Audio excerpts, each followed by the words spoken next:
What's going on, everybody?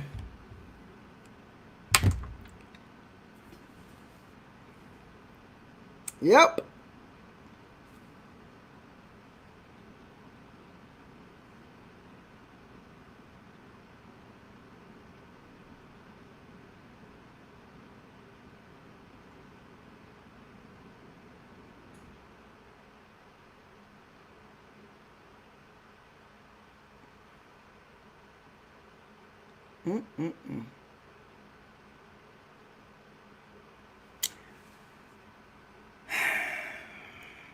I don't know what down it is. I don't know.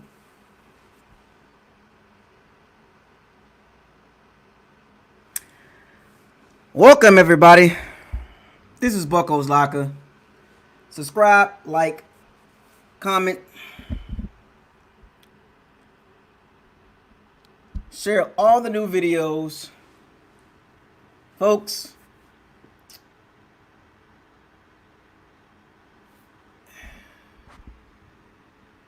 hold on, let me get my mic corrected. Come on in the chat room. We about to get live a little bit.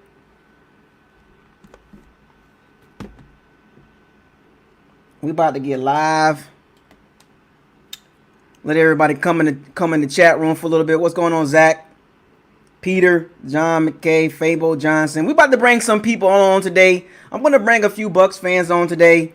We're going to talk about this L that we took last night. We're going to bring a couple Bucks fans on live, so stay tuned for that. I'm going to send out the link so you can come on in live and we can have a conversation. It just was not cool, man. I know everybody a little upset right now. Bucks fan 26, Rashad West, Buck Nation. What up? Man, cover 2, quarterback spy. The Saints #1. What up, man? We're about to bring some folks on, man. We're about to bring a couple of you guys on and express your thoughts on the game. I want to know. I want to know what you think about the game.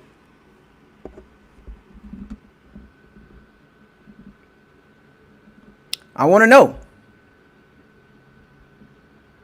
Andrew, what up? Malcolm, what up? Dark Knight 307.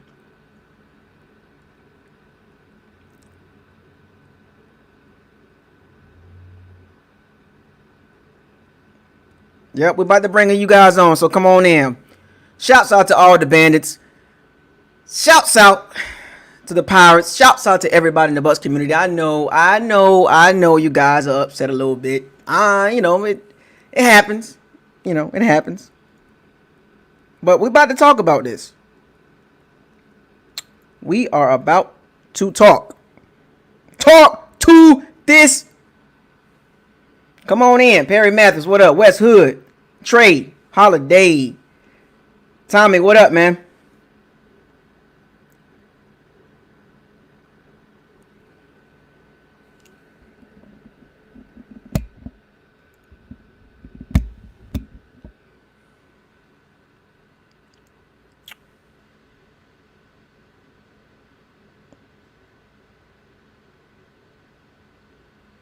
So y'all ready? All right, let's talk about this. So the Bucks, I just got done watching the replay of the game. And what up, Brent? Lee, what up? Harold, what up? I just got done watching the game. I watched the game again. I watched my video and a replay of the game. And folks,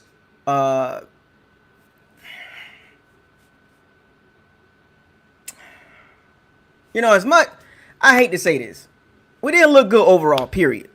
You can point the fingers at whoever. It's your opinion. I did a heat check with the social media and the NFL platforms, the bigger platforms, the bigger networks, and I wanted to see what they thought about the Bucks. And I want y'all to go back and remember what I said. Okay, so the Bucks lose, right? We fought a 3-2. The Bears. Shouts out to the Bears defense for stepping up, coming up big when it counted. So I'll give credit where it's due, with a little help of the refs, but it's cool. Remember what I told y'all in the offseason about the Bucks and Tom Brady? Remember what I told y'all, how they separate the two? The media set the narrative of separating the two entities, Tom Brady and the Tampa Bay Buccaneers. And this is what I was afraid of. Watching the game yesterday, there was a lot of issues in the game that we didn't look good. It was a short week. It was just weird. It was a weird game, a lot of injuries. And it's, you can use a lot of excuses and everything like that, but I just can't do it. I got to be able to, as a Bucks fan, I got to take the L. You know what I'm saying? I hope some of you guys can take the L with pride, because we're still a good team. But you got to be able to take the L with a pride and not bring up excuses. And, yeah, we can blame the refs, but we beat ourselves. And along with the Bears beating us as well. But, we got to take the blame. Well, the team got to take the blame on getting that L, because there was opportunities for this team, for the Bucks to win the game. Not just the last drive, but the entire game. From the second quarter to the fourth quarter, there were opportunities for us to close the game away, and we didn't do that. So when I went back and watched the game tape, it was pretty obvious that we were not prepared, and it starts at the top. The game plan that they had for the Bears was not executed the correct way. They didn't make the adjustments in the second half. The Bears did. Matt Nagy and Chuck Pagano, they made the adjustment. And Bruce Arians and Byron Leftwich and Todd Bowles didn't. Well, Todd Bowles kind of did, but it was too late. And I can point out a number of things that was wrong in this game. And I'm going to, before I start bringing folks on and getting people opinions on it. But before I bring people on, I want to make this clear. When you talk about this game, remove your emotions. When I bring you on, remove your emotions and just look at the game from a football perspective. Okay? So I'm going to go first.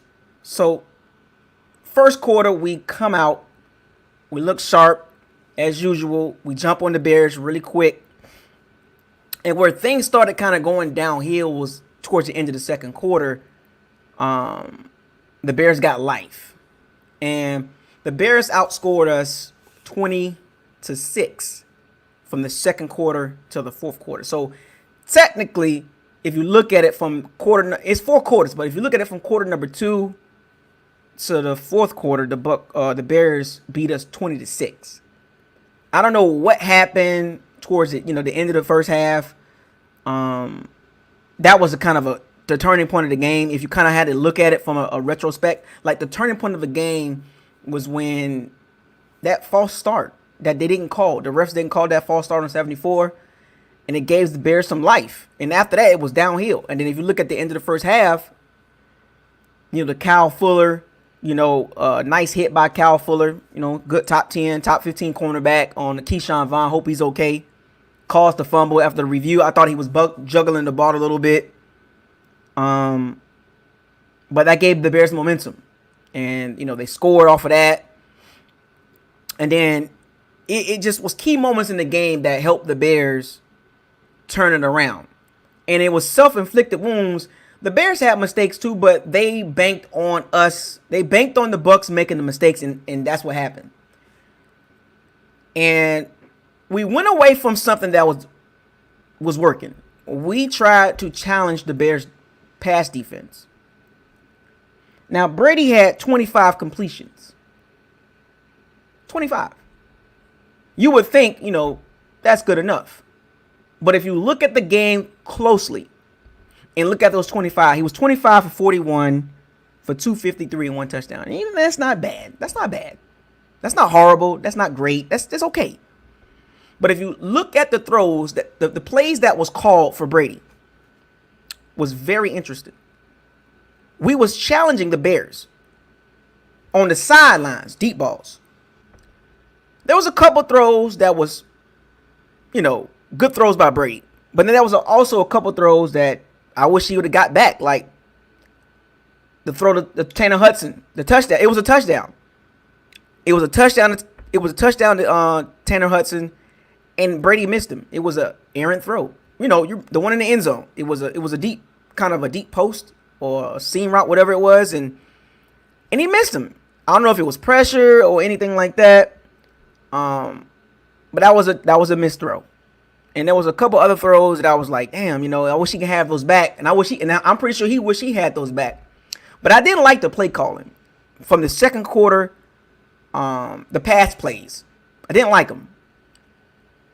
They was running a lot of play action because the running game was working, and they went away from that in the second half, which was very strange. In the moments that the running game would have been beneficial for the Bucs and Tom Brady, they went away from that. And it was kind of a confusing situation. Like, you're challenging the Bears secondary when they're actually defending us very well. And not granted, you can say Chris Godwin hurt, O.J. Howard hurt, Mike Evans not 100%, Scotty Miller hurt, and LaShawn McCoy hurt. But remember, folks, we have enough depth. So you can't say we didn't have no receivers to throw the ball to, because that was Brady's memo, right? Like, he can make guys off the street look good. And he did. He made Tyler Johnson look good. Tanner Hudson had a couple good catches. Mickens had a couple catches. Keyshawn Vaughn, Ronald Jones. It was just, from an offensive standpoint, we had the wrong game plan in the second half. We should have kept running the ball. Rojo had 17 carries. This game right here, he should have had 25 to 29 carries. This was the perfect game for Ronald Jones to have about 25 to 30 carries. I can only imagine the projection. 6.2 yards a carry, and Byron Leftwich kept throwing the ball. 17 carries for Rojo, 41 passes for Tom Brady. Why are you forcing the pass? What are you trying to do? What are you trying to prove here? It was not called for. This game, a short week, you run the ball. Why are you chucking the ball around trying to prove a point against the Bears secondary in that pass rush? You played to their strength. Pass rush.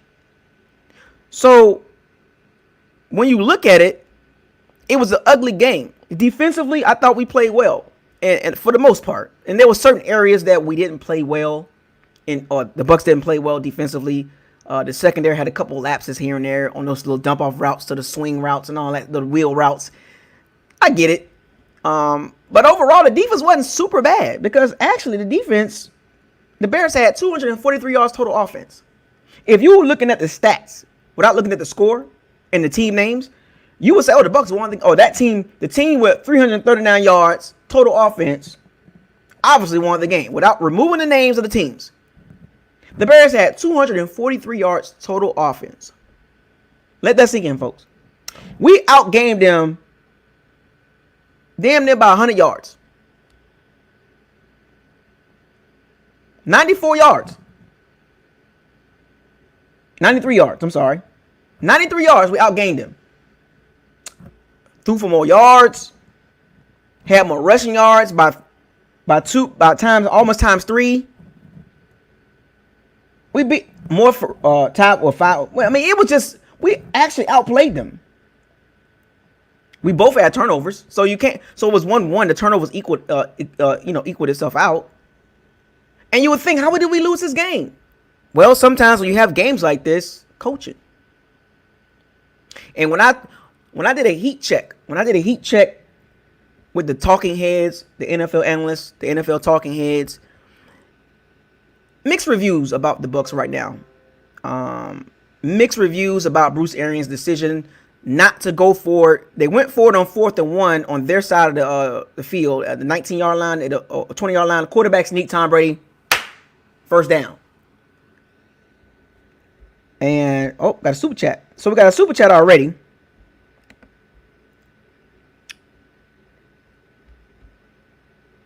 So, Sandoval 813. I always stop and do super chats. Sandoval 813. Skip Bayless and the media called out Arians for the Bucks being the most penalized, undisciplined team, saying Belichick wouldn't allow that to happen. And I'm going to get to that, Sandoval, because I did a heat check. I was wondering how the perception would be on the Bucks losing this game. Now, leading up to this game, we were the hot topic of the NFL. Everybody was talking about the offense, the defense looking good. We was getting our flowers early, which is cool, right? Panthers, Broncos, Chargers. Everybody was smelling themselves. We was hyped up 3-1. Then we played the Bears, a legit defense, and we didn't look good. And so when I did the heat check across social media and the platforms and networks, Bruce Arians is taking some heat. Bruce Arians is taking some heat, like big time. So Sandoval 813, yes, that is correct. Bruce Arians, shout out to you for the super chat. Bruce Arians is taking some heat behind the undisciplined, the bad plays. Special teams wasn't great, kicking the ball off. And I knew this was gonna happen. This was already propped up the minute the game was over. And I told y'all, the Tampa Bay Bucks, Tom Brady. That's the difference. And right on cue, the media is looking at Bruce Arians like Tom Brady is not used to this type of play around him, his attention to detail. And I told y'all this last night. He's not used to it. I told y'all this. Just like the 5 Heartbeats, if you watch that movie. I'm David Ruffin, and these are the Temptations. The media will not allow Brady to take the fall for the ineptitude of the Tampa Bay Buccaneers. The media will protect Brady, and that's not right because Brady's part of the Bucks. So if the Bucks look bad, that means he looked bad too. But the media is trying to take a scrub brush and some soap and remove Brady like, oh, it's not him. It was the team. It was the team around him. Well, he's a part of the team too. And this is what I was afraid of. Like, this is what I was concerned about. And it's not right for us Bucks fans. The media is like trying to push us to the side. Like, well, look at the Bucks. That's not a good organization and all that. Like, what are you talking about? As a Bucks fan, I'm going to stand up for the Bucks. Because I'm a Bucks fan first, period. So Skip Bayless and all them trying to point the finger at everybody else but Brady. No, he's a part of it too. Everybody took the L. Everybody took the L. Nobody played great. And that's not right. Well, Ronald Jones played good and Ryan Suckup played good. Let's just say that. But the team lost. The team lost. Yeah, it was poor coaching, but the team lost. Everybody taking the L. Wins and losses are not individual stats or individual stat. Brady took the L too. Oh, well, the ineptitude of Bruce Arians. That's not Belichick don't allow that. Well, he's not with the Patriots right now. He's with the Tampa Bay Bucks. So deal with it. All these big media platforms trying to make excuses.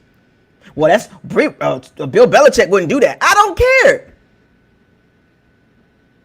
That's not right, man. You wanna cover the Bucks? You big media outlets, you want to cover the Bucks, but you want to make sure you separate the Bucks from Tom Brady. You want to protect. You want to prop up one of the GOATs and make Tampa Bay look bad, like we the ineptitude organization. And we can't get ourselves together. You know where that starts from? The coach. The players play the coach's coach. And that's not right. He had an oof moment. They tried to clean that up. Rob Ninkovich, Skip Bayless, and all these, Colin Cowherd, all of them tried to cover it up. The loosey-goosey Bucks and no. It's okay. People make mistakes. He made a mistake. Shaq Barrett made a mistake. Carlton Davis made a mistake.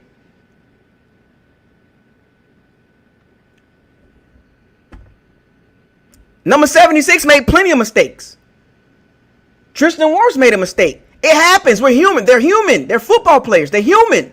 Nobody's perfect, but the media trying to clean it up and say, well, that's Tampa Bay. That's Tampa Bay Bucks problem. That's not a Tom Brady problem. No, that's not right. That's not right. That's not right.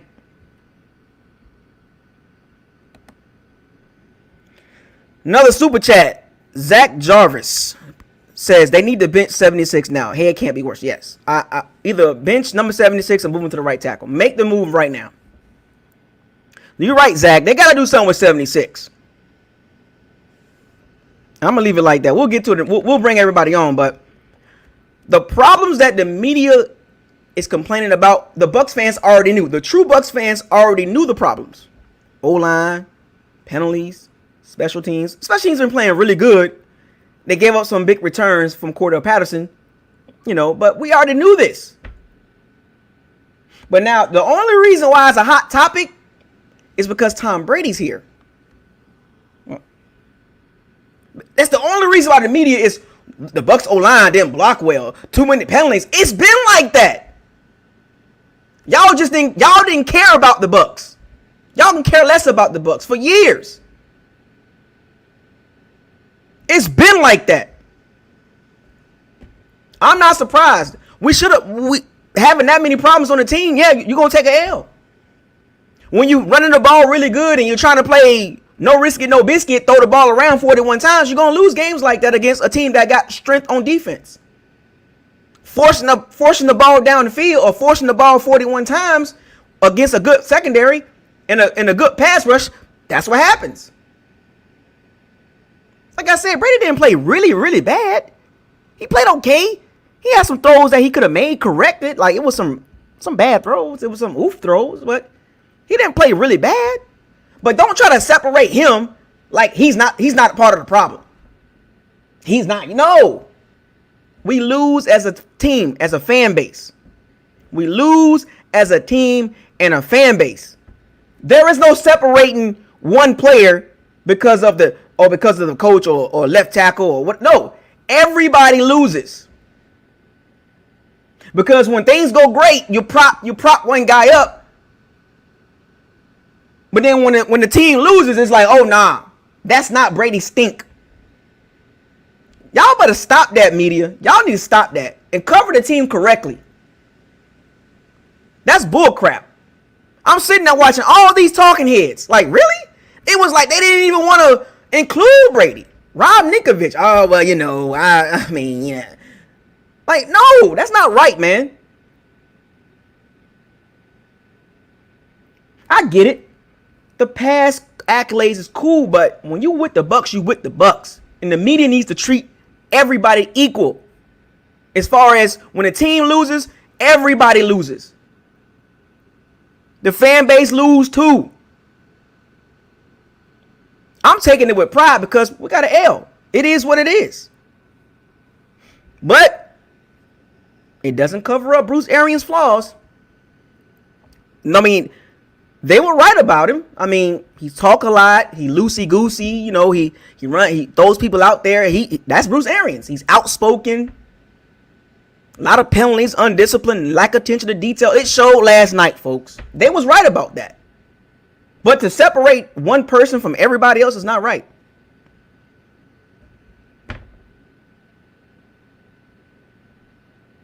We should have won this game. Coulda, shoulda, woulda. Go look at the last drive of the game. You mean to tell me a minute and something left? Usually, when you give Brady that much time, that's game time. We saw it in his past. We should have won that game. We should have won the game. Go down the field, kick the field goal, game time, good night, 4-1. But no, there was some disconnection. There was some disconnect. Because when we got that ball back with a minute and like 17 seconds left, I was like, oh, we're going to get down. Brady's going to drive us down there. This is those games that we got Brady. We got the veteran quarterback. We got one of the GOATs. He's going to get us down there, put us in field goal position. Ryan Suckup, field goal good. Good night, game over. I watched that whole sequence. Throw to Mike Evans. Another throw to Mike Evans. That was a bad throw. A check down to Keyshawn Vaughn. Like, okay. So where did he lose track of the? Where did he lose track? You got a headpiece, you got a headset on in your helmet. So everybody got to take the fault on that. Bruce, Byron, and Brady. All three of them got to hold that L.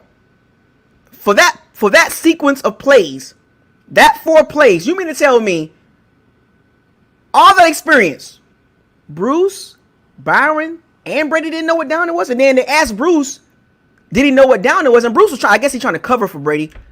Oh yeah, he knew what it was. Well, according to Brady, he didn't know. There was a disconnect somewhere. Because usually you get a reminder in your head, you know, if you, like, Byron Leftwich should have been, hey, make sure, hey, this is 4th down. This is what's going, this is 3rd. Where was the lack of attention of detail is what they've been talking about. And you can't have that in situations like that. Situational football. It goes back to that 4th and 1. It goes back to that sequence of plays. Those 2 areas kind of like stand out big time because 4th and 1, you get the 1st down. We get more time on the clock, score touchdown, game over. Or if they had a better communication between these two and Byron Leftwich, on 3rd down, Brady get the 1st down instead of trying to get a chunk play because he didn't know. That was an oof on Brady. Everybody had oofs in this game. You can't exclude him. Tristan, number 76, Jensen, Carlton Davis, Shaq Barrett.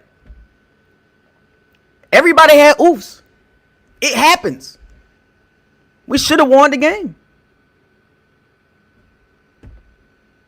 It was a poorly coached game, folks. And that's just what it is. It's almost like when you look back at the game, if you just go back and watch the game like I did, you will feel you will be like, all right, yeah, we should have lost that game. Because after the game last night, it was like, you know, but when you actually like go back and look at the game, you be like, yeah, we should have lost the game. We had the drive to take the lead, but that sequence was bad. Go back and watch the sequence, folks. That was bad. And you don't usually see that from Brady. I don't remember Brady ever doing that. I don't remember him ever forgetting what down it was. And it looked like the Chris Webber timeout in Michigan. He was like, oh, we have 4th down. Like, everybody else on the field knew it was 4th down except for Brady. So you mean to tell me Bruce and Byron Leftwich didn't make sure Brady just double check? Because I knew Brady would have got that 1st down if he would have knew, okay, 3rd down. Because he thought 4th down was 3rd down.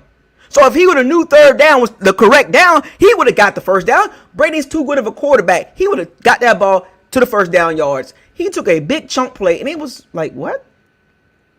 I was shocked. That's not Brady like. Keyshawn Vaughn was underneath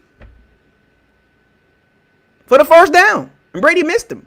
And the throw before that, Gronkowski, it was behind Gronkowski, and luckily Gronkowski got his hands on it because if Gronkowski didn't tip the ball, who was that safety? I forgot the safety name. Number 39, number 38 would have intercepted the ball. So it was some weird stuff going on in that sequence there, and I didn't like it. I didn't like it, man. The team just played poorly, and they just called Tayshaun Gibson. That's who it was. Tayshaun Gibson. He would have intercepted the ball if Gronkowski didn't tip that ball. Because it was a bad throw. It was un-Brady-like. It was other throws too, but then he had some good throws. So, in all, folks, what I'm saying, before I bring you guys on, and I want to hear what some of you bandits and pirates say about this game. And I'm not going to stretch it out too long on my behalf, but I want to hear from you guys. For the first time this season, I'm going to bring some of the bandits and some of the pirates on.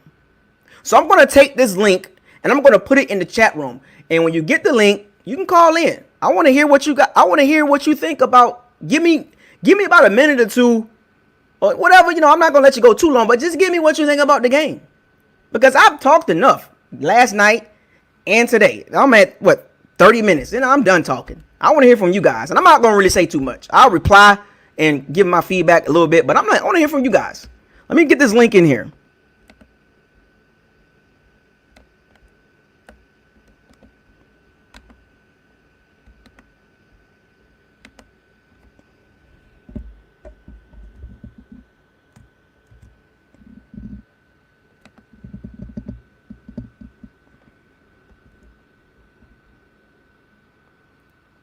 Oh, you wish.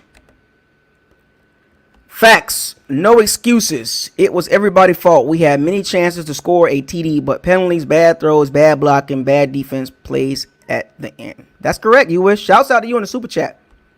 Hey, you hit it right on the head, man, which is the team loss. Team lost, man. Yeah, I put the link in the chat room.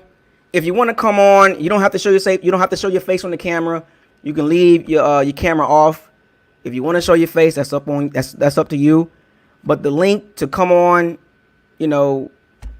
and give your thoughts about the game, the link is in the chat section. If anybody want to step up to the plate and speak on the game, feel free. I mean, I'm all ears. I'll wait for a little bit and see if I get some people to come on and they want to talk about the game. I mean, I'm all open for it, but it was just bad. Like, we fought a 3-2. I don't know. I've gave my explanation about it. Offensively, defensively, special teams. I mean, the team lost. The team just lost. I mean, like 3-2. We are not where we need to be. And I told y'all about week 8. You gotta be a little patient, folks. I know you want the Bucs to be almighty, all world. Nobody can beat us right now, but we're just not ready.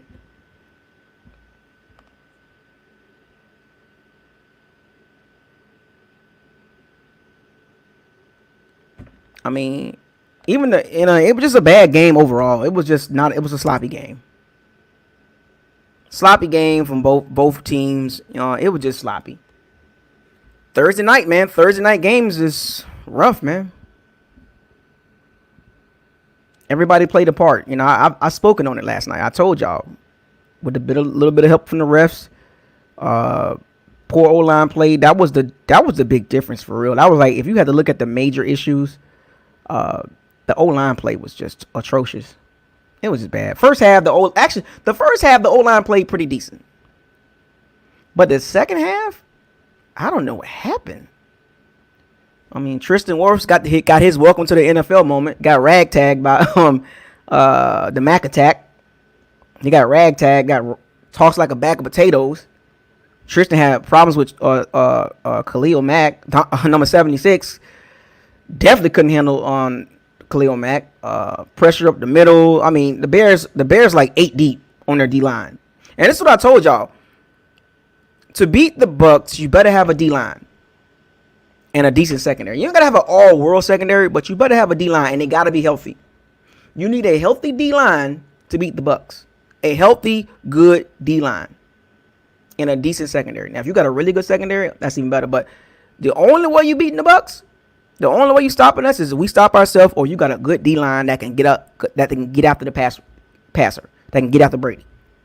And the Bears, it's not like it's the blueprint, but they kind of like laid the blueprint down because Brady has his spots. And the Bears, I wouldn't say they exposed the Bucs, but they kind of, brought us back down to earth. Did they humble us? I wouldn't say humble, but kind of gave us a wake-up call, if that makes sense. But I want to hear from some of you guys. I'm surprised nobody ain't came on and spoke their piece about the game. I mean, I'm giving y'all the floor. I'm gonna wait a couple more minutes, and if I don't hear anything, I'm gonna wrap this up. But I'm giving y'all the opportunity to come on here and speak your mind about the game for the first time this season. And nobody has nothing to say. Nobody.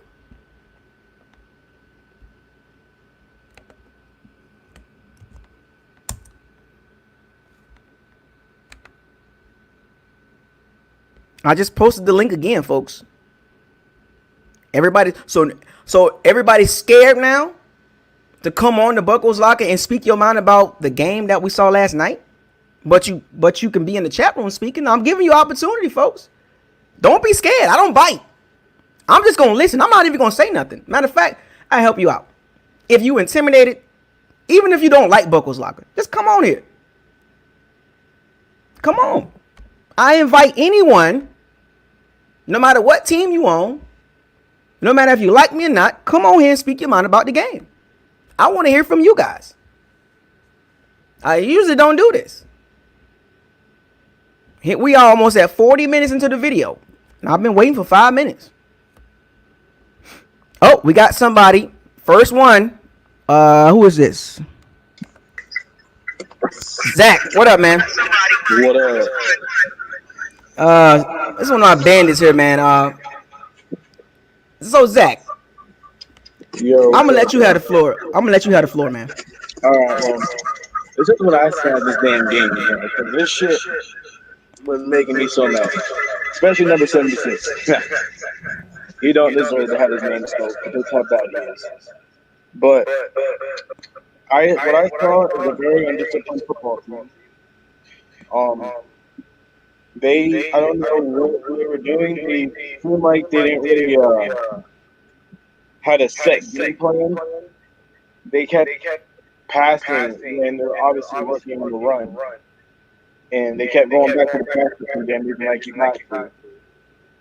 And I don't understand why you fix it's not broken. If the run game's working, you stick with the run game. And then later on, you'll have to pass it for more than you have. There's going to be more people on the run. So, like, I don't know, man. That game was awful.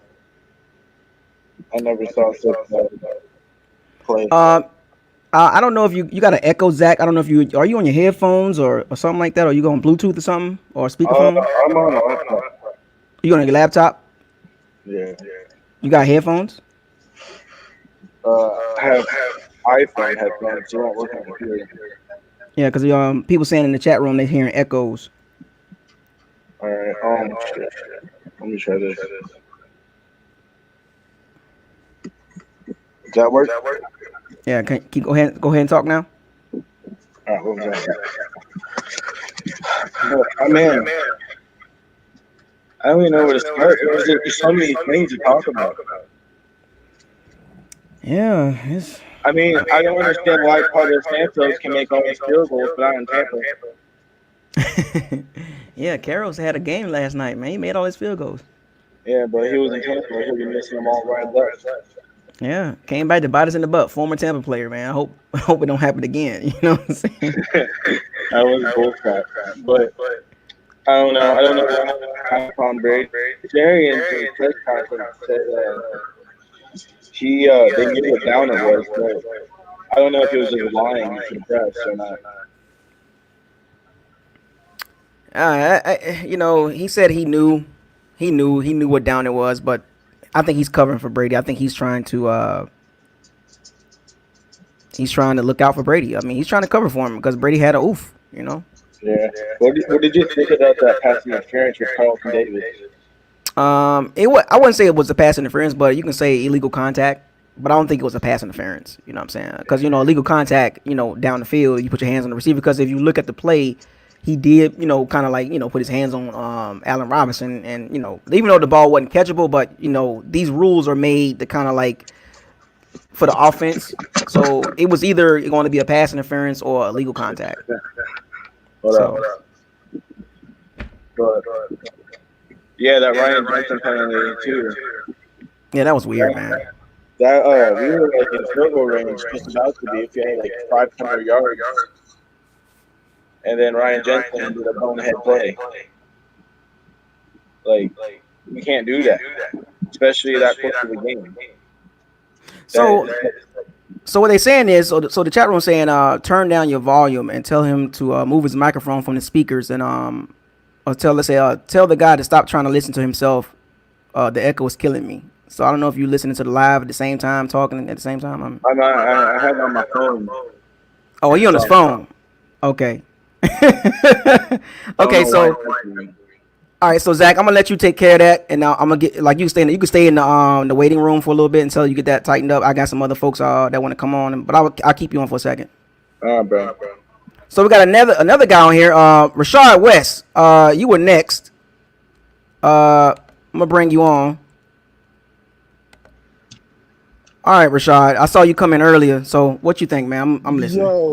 Yo, what's going on, man? I've been listening for a long time. Mm-hmm. Enjoy the content, man. Keep up the good work. But I'm gonna Appreciate just it. say this: like, we 3-2 right now. Right. Everything really all good.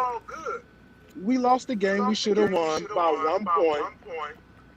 All that shit that happened during the game, or all that stuff that happened during the game.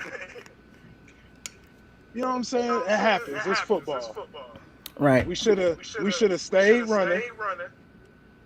The coaches, they refuse to just pound the rock. You know what I'm saying? Why we got to, like you said earlier, we ran, we threw the ball 40 times.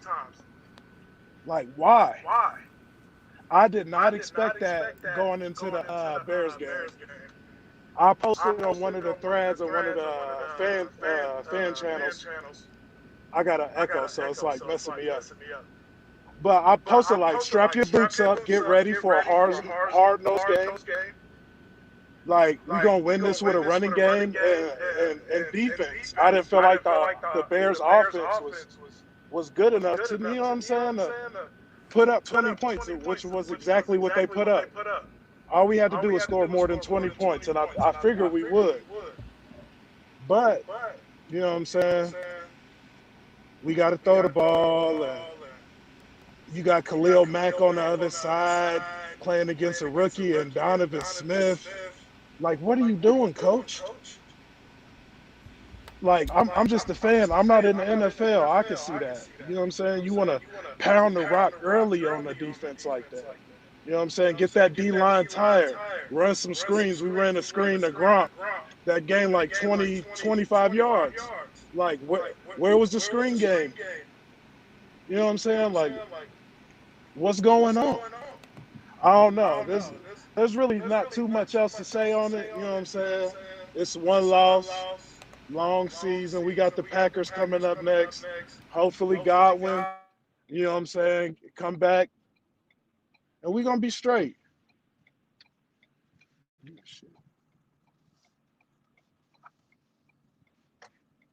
I don't know if I cut out or what's up. Am I good? Yo, we good? We good? Can y'all hear me? I don't know what's going on. I can't hear nothing now. Hey, man, if y'all can hear me, man, it's been good. You know what I'm saying? Talking in on the chat, giving y'all my perspective and all that. But I'm gonna go ahead and get up out of here. Yeah. Can I you hear me can't. now? Ooh, hold on. Yeah. I can hear you now. Yeah. I was like, what the world is going on? No. I don't know what happened with that, but yeah, I hear what you're saying, man. It's just a disappointing. It was a disappointing game. Yeah, I just yeah, from all over, man. I mean, like I feel you, man. I'm just giving everybody a time to just kind of let their frustration out. Talk about the game, man. I mean, I got a lot of people in the chat room, Rashad, but I appreciate you coming on here and saying what you feel, man. I'm with you, man, on some of that, a lot of that stuff, man. It's just like all that happened. We lost by 1 point. So right. I mean, that's I guess if you had to take anything good out of the game, I mean, with the injuries and the referees, we only lost by one. You know, so you can take Right. that We're out gonna of be it. back. Right, we got the Green Bay Packers next, a better team. So we're gonna see how we look against the Green Bay. Yes, sir. Appreciate you coming on, Rashad. Keep For supporting sure, the for channel, sure. man. You Shout out to already one of the know. bandits, man. Keep doing your thing, man. Yes, sir. No problem, man. All right, who next? Let's see.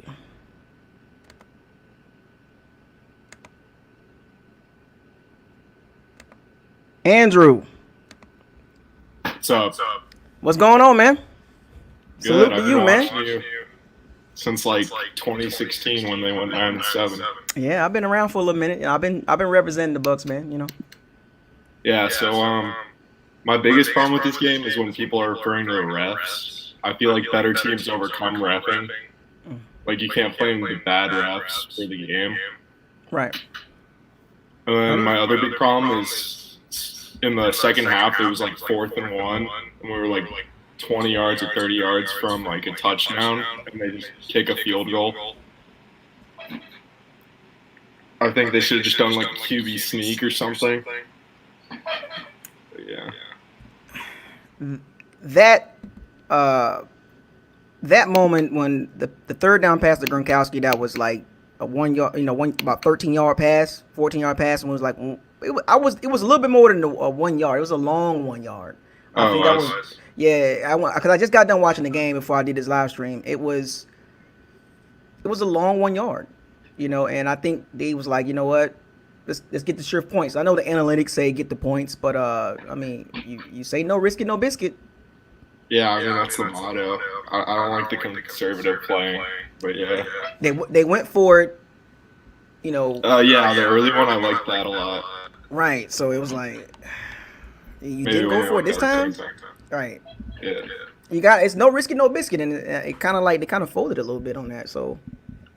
And then I'm not really worried about our receiver depth either. No. Because the guy out of Minnesota kind of did really well, I think, stepping up. Like, I don't know. I feel like without Godwin, it wasn't that big of a loss compared to, like, what people think it is. I mean, we saw this. We got depth. We got depth at the receivers. Yeah. So the Godwin loss wasn't super big. Yeah, it's great to have one of the top, 10 receivers in the game and healthy, but we got enough depth. Tyler Johnson stepped up. Brate was there. WW Gronk was there. Mike Evans. I know he wasn't 100%, but we have enough depth to overcome injuries. You know what I'm saying? And Brady makes guys better. Mickey's had a couple catches. So I wouldn't say, because everybody's hurt. Well, a lot of teams are hurt. You know what I'm saying? Yeah, a lot of teams are hurt. So I think it just came down to coaching and situational coaching. Always come back. It bit us last year and the year before with Dort Cutter. His Dort Cutter. You see him in Atlanta, right? Look trash with his offense. No, they're bad. Yeah, set the team back 3 years. Ridiculous. But situational coaching always hurt the Bucs. It's always hurt us. Another thing, I feel like Mike Evans always plays bad when he gets heated with another corner. Whenever they get him start talking trash or something, he just immediately starts getting way too into it. I mean, he didn't really get mad at nobody this game. I mean, Eddie Jackson had a couple words with him, but Kyle Fuller didn't, bug him or nothing like that, or Jalen Johnson didn't bug him like that. I mean, it was Eddie Jackson kind of was woofing at Mike Evans, but Screeney, Buster Screen, but it wasn't really like the Marshawn Lattimore type thing going on, Yeah, I mean, I think he definitely was hurt. Oh yeah, you could tell the way he was running. He just looked. But that deep ball that Brady missed him, like he ran past Jalen Johnson, which is a good rookie, from Utah. I watched him at Utah, but long lanky guy too. But Brady had him on that deep ball. Mike Evans was, he was trying to look for the ball and he had him beat, and that was another bad throw. Yeah, that's a little concerning. He didn't look good throwing the ball down the field this game. The Tanner Hudson throw, he missed that one. Yeah. I don't know what was up with that throw. That's 7 points. That was easy 7. That was like the route that O.J. Howard scored on, last week or the Sunday pass. And he overthrew Tanner Hudson. Tanner Hudson had both guys beat. That was an easy drop-in touchdown, and I don't know what was up with that. Then he had another deep route, Tanner Hudson again. Jalen Johnson had Tanner Hudson covered. So it was like, what are we doing here? We're trying to force the ball against the Bears' strength. Pass rush secondary. Yeah. We was running the ball good. Allen Robinson was just catching everything besides that one play that Carlton Davis made. Yeah, Carl Davis had some issues with Allen Robinson. He had issues. Allen Robinson is a good route runner. Yeah. Solid guy. He's like a Keenan Allen type guy. You know what I'm saying? Stephon Diggs. Yeah. So Carl Davis just got to get better.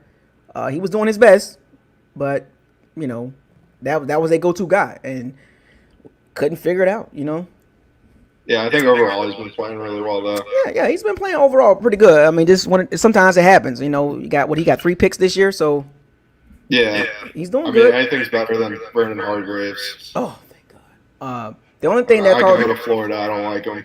the only thing Carlton Davis got to work on is his penalties. He's top 5 in penalties. Yeah. I don't So know. Last night he had like a PI, and I don't think it was PI at all. I mean, he was touching him, but it wasn't bad. Like the well, ball wasn't around him. it was either going to be a PI or a illegal contact. Oh, really? Yeah, I mean the way the game now is made, it's made for the offense. Yeah. So if you go back and like I said, I looked at the game again, and he had his hands on him. I mean, it wasn't like interfering. It was like a illegal contact. It should have been a 5-yard penalty. Yeah. You know what I'm saying? At most, but pass interference. The ball was underthrown. It wasn't catchable. I mean, come on. Yeah. So, I don't know, but you know, it's just a bad game, man. I mean, we lost by 1 point. Yeah, I mean, like looking at the schedule, I kind of wish they had that win, but I still see them going 11-5 or 10-6. Yeah, that's mine. Looking at the schedule. That was my prediction, 11-5. This game was an actual dub on my schedule. It was a dub. Yeah, So. I saw it as an easy win. Well, not an easy win, but like should have been a win. Yeah, it was supposed to be 4-1 going into the Packers game, but it is what it is. But we got the Packers next, a better team, a better offensive team. So we're gonna see how the Bucs do, man. But I don't know, Andrew. Yeah. We're gonna see, man. It's gonna be a tough one, but I think it's gonna be a dogfight. We're gonna have to score some points in this game. So, Aaron Rodgers, man, that dude's a problem. Oh, for sure. But we'll see though. We'll see how the defense step up. With Villa being lost, OJ Howard. We're gonna That's see. a big one. Yeah, they got Aaron Jones. So I don't know, man. We got a long time to think about it, so I'll make more videos and stuff like that. But All right. appreciate you coming on, man, and giving your opinion great about the talking game, to you. man. Salute to you. All right, see ya. All right. So let's see who's next. Wood. What the business is, man? Are you on, Wood? No? I'll come back to you, fam. Oh, there you go. What up, man? What's going on, man? Hello? Yo, Yeah, can you hear me? Hello? yo, Yo, can you hear me? can you hear me? Yeah, I can hear you, man. Yeah, I can hear you. Can you hear me? Hello? Yo, you can't hear me? Nah, I mean, I can hear you, but can you hear me? Yeah, I can hear you perfect. Yeah, go ahead, man. Speak your mind. What's good with you though, man? I like the channel, bro. Yeah, appreciate the support, man. dog. Yeah, appreciate one of the bandits coming in the chat room, coming on live, But So, yeah, hey, man, this floor is yours, man. Hey, talk. my analyst from the game yesterday, man.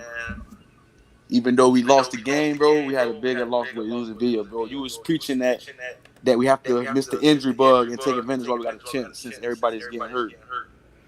So we lost 2 first-round picks from the last 4 years back to back. That's bad. That's bad. Real bad. You know what I'm saying? I know they always say next man up, but we never really had depth on the D line, anyways. You feel me? Because we always draft kickers and DBs instead of D line O line. Like this, you know what I'm saying? Like the Saints, they drafting. That's why they deep. They drafting Pro Bowl offensive lineman Ramczyk and Armstead, and we drafting dumb people. I've been preaching it, man. And now I'm starting to see it. Like everything you be saying, be real. I told you. Like we have no depth, bro. I mean, we got Nacho, but the drop off from Vita to Nacho is Via 6'4", 350, nimble, athletic than you think. You know what I'm saying? You can't replace him. But last night with the game, the Bears, bro, they didn't really do nothing sophisticated, bro. That was just so high school Madden play call they was doing, bro. They was doing the same. They was doing the same thing. They was either bringing the running back out on the swing or doing Allen Robinson with a curl or a slant. That's all they was doing all game. simple football. They kept it simple. And I was watching the game with my folks, and we was just on the couch like, bro, make the adjustment. So when it came out the second half, one of the first plays they tried to do the swing again. We got a sack because we covered it, and we covered them in like on the back end too. You feel me? And then we just stopped doing it. We just stopped doing it and let them get crucial catches, like that one catch when he threw it between three defenders to get in field goal range. That was bad, bro. That was so bad. And he lofted it. Nick Foles lofted it in toward the sideline to the running back. I don't know if it was Shaq Barrett was Montgomery. in coverage. Shaq Barrett was on the underneath coverage, and Murphy Bunting was out there. And it was a triangle. It was like a safety in the corner. Yeah, safety in the corner with Shaq Barrett on the flats, but Shaq Barrett was, of course, he didn't not enough depth, but I felt like at that point we should have stopped blitzing Devin White and just said, Devin White, wherever he go, you go. If it's Patterson, Montgomery, or who was the other dude coming out the backfield? no, it was Montgomery and Patterson. That was it. Yeah. Like at that point, they should have said if they run to the parking lot, the bathroom, you follow them, bro, because that was they was making a killing that, bro. Yeah, They didn't do nothing sophisticated, bro. Nothing, bro. It was basic offense. It was just frustrating. In that drive when we had 6 penalties on one drive, bro, I was like, man, we so undisciplined, bro. Like everybody want to say Super Bowl or bust. I know you said no excuses, but real teams don't beat themselves, not repeatedly. Like we second in the league in penalties, bro. Going back 100 yards a game, it'll bite you in the behind when you play a real deal team that's sophisticated and that's good. You know And the Bears, Bruce Arians is. Oh, go ahead, my fault. The Bears tough, man. The Bears had a top 10, top 12 defense, man, and that was afraid of that. I've been preaching that the whole season up until this game. Like you said, when we got play teams with good pass rushes, then run the ball. And I felt like last night was the game that Rojo should have brought us home and had like $150, bro. He was on his way. I told him. I told you. I just feel like Bruce Arians and his stuck in his ego, bro. He just trying to let Brady save the day, but we don't need him to throw 41 times. When you see number 76 getting blown up by linebackers, no matter if it was Khalil Mack, the other dude, what's the dude, 96, Hicks? Yeah, Hakeem Hicks. Yeah, even though he tough, but it's like, bro, you 340 pounds, bro. We paid you $41 million, bro, and you play like a female, bro. What they call him, Monique? Well, ain't gonna stop the females out there, cause some tougher females out there than him. You feel me? But it's just so frustrating watching 76, bro. Like worse, he had his welcome to the NFL, so I'm not really mad at him, bro, cause he been holding it down all year. But number 76 no better. Yeah, it's like he might well he wasn't even trying. Yeah, we on this channel he will not be called by his name. No, do not number 76, call him, bro. Like number 76. And I know whoever behind him ain't better than him because they can't start over him. But at some point in time, bro, they gotta see, man, that he's not it, bro. He's gonna get Brady killed. He's been not it. When they gave him that extension, I was like, why?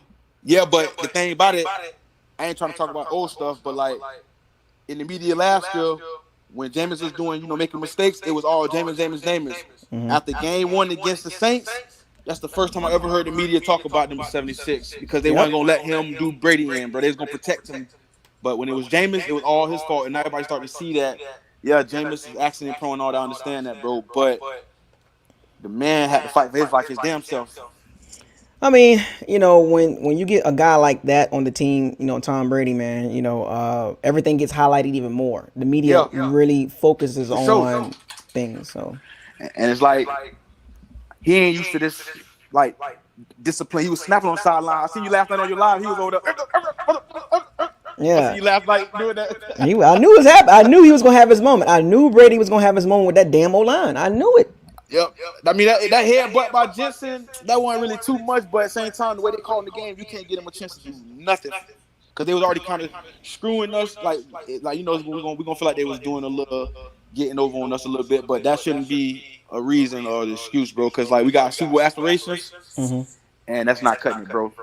Yeah, you know what I'm saying? Like I said last night, I want to see Rojo be the hero, get his little $150, $160, and we'd have won. Brady throw it about 34 times, we'd have been straight. Yeah, I agree, man.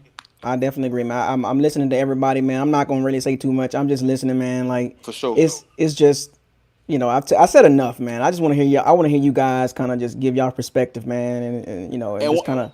One more thing before I go, I seen a stat that said we have a 100-yard rusher. And we hold opponent to 20 points or less. Over the last 4 years, we went 18-4, and that was with Jameis. Oh wow! Wait, so we went 18-4 when we have a 100-yard rusher, and we hold opponent to 20 points or less. That means we're scoring about 30 points every game. Wow. Like you That's said last week, crazy. we shouldn't score no less than 28 points every game, even if we have a bad game. That's crazy. I didn't know that. Good. That's Yeah, good one. Appreciate it, Wood, man. I appreciate. Shouts out to you for that information. 18-4, yeah, 18 and less 4, than 20 dog. points. Wow. Yeah, bro. That's what's up. Yeah, bro. I be doing my little research, bro, trying to get my little Isaiah on. I didn't know that one. That was a good one on me, man. That's what's up, man. But yeah, man, I ain't gonna hold it up too much, but I appreciate you letting me come on and say a little something, bro. But No problem, man. I feel like I want to go next week 4-1, bro, because this was a winnable game, bro. Like they not world beaters, bro. Yeah, they got Khalil Mack, bro, Eddie Jackson, them, bro. But like I said, bro, they didn't do nothing but Madden plays, bro. Basic Madden plays. That's correct, man. Swing, curl, slant. Salute to you. Salute to you, Wood, with the information, man. Appreciate the knowledge, man. The coming on Buckles Locker, coming into the locker room, saying your piece about the game, man. I'm gonna do more of these as the season go along, man. But shouts out to Wood, one of the bandits out there, one of the pirates, sir. man. Ready to on deck. Told y'all, Yes, man. sir. We out here. You know it, bro. Much Salute. love, bro. Appreciate Keep it, man. up. All right. All right, who we got next? Big Bucks. Let's go, man. You next. I see you, Daryl. I see you, Daryl. What's up, I man? see you. You next, Daryl. I see you. Mr. Buck, everything. I see you, Zach, Jewel Tribe. I see y'all. You see you in there, man. We gonna get to you. Hold on tight. Go ahead, Big Buck. Salute to you, man. What's up, good man? So, just wanted to point out a couple of things, man. I actually had that game played as a loss when I saw the schedule just because it was a short week, and but it just goes back to what you've been saying for the last 4 or 5 years. No line. I mean, to me, I feel like WWE Gronk just collecting a check. Because last night he could have ate it big time, and I just feel like BA's ego is going to cost this team. This is like maybe what third or fourth game I've seen where the Russian attack is going well and you just abandoned it for no reason. And I'm getting tired of that. I really am. And I mean, like I said, for some reason, I know he don't like Rojo, but look, Rojo is playing his butt off right now, feeding. Now I was actually shocked that Mike Evans and Scotty Miller tried to play last night. I mean, I honestly felt they could have set just to be ready for Green Bay. But you know, I got a concern with the defense now going forward with Vita Vea being out. With the 3-4 set, can Devin White and Levante David take on blockers like when the guards get to the second level? Are they going to be able to do that? Try to outrun them or go through a block? So that's going to be. Is that going to be a big hole? They can move William Golson to the zero technique, the nose tackle. They can move Big William Golson there, but that's not his strength. That's not him. He's more of a 5 technique. 5 technique, yeah, 3-5 technique, not a 0 technique. I mean, on nickel packages, yeah, he can move inside, but I just feel like your base set, I think that might be a gaping hole. But unless Sue step his game up and whoever they replace, it's just on. Now Sue been playing on the outside of Via. That's Sue's strength. On the outside, he's not a 0 technique nose tackle anymore. Yeah. Sue don't have the quickness or the power anymore. Yeah. They just asked him to hold his ground. Right, that's it. Nacho's not going to cut it. But like I said, man, I appreciate you, calling folks out on the team when it needs be, when the media tries to defend them. Like you said, Yeah. I'm all with you, Super Bowl the bus. I'm not making any excuses for Brady. I didn't like the way he played last night, but also at the same time, he had a 13-point lead and lost. That's not acceptable. I mean, that's going into Atlanta territory. And I'm here in Georgia, and I saw that last night. Like, we just like this out. Yeah, I mean the Bears outscored the Bucks 20-6 after the second from the second quarter on. They outscored. They outplayed us. In the second half, 4 field goals. Yep. I mean, this offense is coming in averaging 30 points a game. I mean, I don't get why you can't use. What is his fascination for having the tight ends block? I mean, I did my research on Bruce Arians' offense, the no risky, no biscuit, the full no risky, no biscuit. And Heath Miller had one good year under the Steelers offense when Bruce Arians was the OC. Yeah, one good year. His He rookie was like year? no, it was like his fourth year in the league. It was like 71 catches. Okay. Outside of that, the tight ends 30, 40 catches. That's it. Like you said, $20 million in that room, and that's the production we're getting. No. It's not looking good. But I think going forward, they have no choice but to clean it up. I think like everybody that's on here, if Donovan Smith is not moved to the right tackle immediately or benched, somebody gonna get hurt. I don't know if it's gonna be Brady or a running back. Something just got to give. I mean, we all know he's going at the end of this year. They're not picking up a third year option. So as soon as the draft comes around, you got to spend that first round pick on a left tackle. I mean, I don't want nobody out of free agency. I want you to draft somebody homegrown through the Bucks. Oh yeah, definitely. But like I said, I just want to say I appreciate the channel, man. Keep doing what you're doing. Looking forward to doing this again. I'm just upset. I really can't talk to you anymore about the game starting. But if you do one for Green Bay and we win, I'm definitely gonna show up, man. So salute to you, man. Keep up the good work, man. Appreciate it, Big Buck. Have a good one, man. You too, man. All right, we got Daryl. What's the deal, Daryl? What are we doing? What are we doing out here, man? What are we doing? It's the floor is yours, man. I'm listening. What you mean? What are we doing? What are we doing out here, man? What's the Bucks doing, man? What are they doing, man? Listen, you're a diehard Bucks fan. I'm a diehard Bucks fan. We got to be honest with ourselves as fans, man. We win a game, and we just excited and happy because we won. But we got to look at the fact. Sometimes when you win, you actually lose. Sometimes when you lose, you actually win. Mm-hmm. And you said it best at the beginning of the season. You said Super Bowl or bust, right? Right. So let's look at the fact. Our same problems we have in this year is the same problems we had the previous year. And if we want to win a Super Bowl, we got to measure ourselves against Super Bowl caliber teams. So when we beat Denver Broncos and Chargers and stuff, yeah, that's the start. But we got to measure ourselves and be honest with ourselves. Chargers put up a lot of points on that. Mm-hmm. Carolina put up a lot of yards on that. Those teams, like you said, they're the bottom 5 team in the league, and they put up a lot of points on us. So what you think the Chiefs, the top team, Seattle, that we want to compete with to go to the Super Bowl? What you think they're gonna do that? But listen, but we get excited just because we won. Yeah, that's good, but we like you said, Super Bowl or bust. So Super Bowl or bust. Our secondary, our cornerback, they're not that good, man. Let's be honest, they're not that good. Really? They're better. They're better than the past year. In the second year of Todd Bowles' defense, they've improved. Okay, yeah. Again, but what are you measuring against? When we play against top teams, watch what happens. We play against top teams, top quarterbacks. Watch what happens. We got to measure ourselves by the top caliber teams because we're trying to win Super Bowl. True. Like we can't measure our cornerbacks and all that stuff against Chicago. But look at what Robinson did to us last night. Yeah, a lot of catches. Carlton Davis. Okay, so think about the top receivers on the top team. What's gonna happen?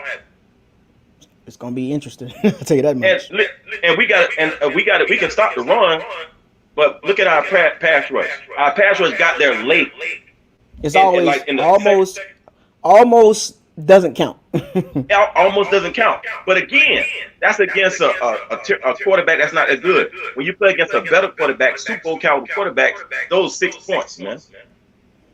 That is true. So that's what we got to measure ourselves on. We can't be happy and excited because we beat Atlanta Falcons or we beat the Chargers or Denver. You got to look at the whole game, even against Denver.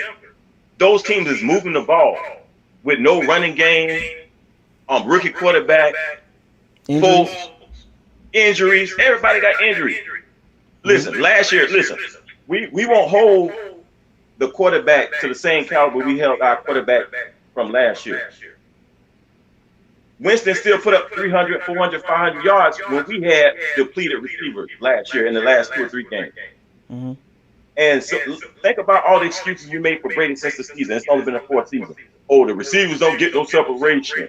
Oh, the line got it. It's the same thing that's been happening the past 3, 4 years. Yeah, But now since we I got do notice that. yeah, but now since we got the No, go since ahead. we got the goal, we every time something happened, we make excuses for him. But we ain't make excuses for our last quarterback. That is true. 76 was terrible. 76 was terrible last year. The And the year line before was that, terrible. and the year I before that. mean, the same problems we have in the first 4 games is the same problems we had the past 3-4 years. The only difference is we got a better kicker. Mm-hmm. Like you said, we would have won 3 extra games last year, so we would have been 10-6 last year if we would have just made. And Just make your that's kicks. despite exactly, and that's despite the 30 interceptions, and we still would have won 10 games just by the kick. Facts. I told people that. I say even Yeah. keep the interceptions. Just make your kicks. Yeah, and so like it's so funny how we pick and choose, but we can't pick and choose if we want to try to win Super Bowl. We got to be honest at all times, no matter what. It don't matter who you like or don't like. You got to be honest. And until we be honest with ourselves as a fan base, the same thing's gonna keep happening. The same thing's gonna keep happening. Let's think about Brady. How many overthrows he done had in the first 4 games? How many underthrows he done had? He had quite a few. I mean, I get it. 5 touchdowns against the Chargers, and then he lit up the Broncos and the Panthers. I get it, but those secondaries are not Exactly. But listen, have you heard our fan base talk about the overthrows he had or the underthrows like they did Jameis the past 2 or 3 years? Nobody ain't saying nothing. Nobody ain't saying nothing because it was Brady, man. Like, we got to be honest with ourselves if we want to win a Super Bowl. It don't matter if it's Jameis or if it's Brady, whoever. Last night, Evans was beating the cornerback by 5 yards and he underthrew the dude. Nobody said nothing. Yep. Tanner Hudson too. It's He like missed Tanner it's Hudson. the same old stuff, man. He missed It's Tanner like Hudson. if we want to win, we got to be honest and be serious about this. We can't just be trying to pick and choose because we got Brady. You said Super Bowl or butt.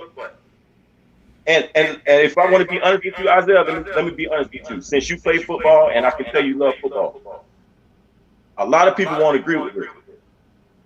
But Winston had 30 interceptions. That's really bad.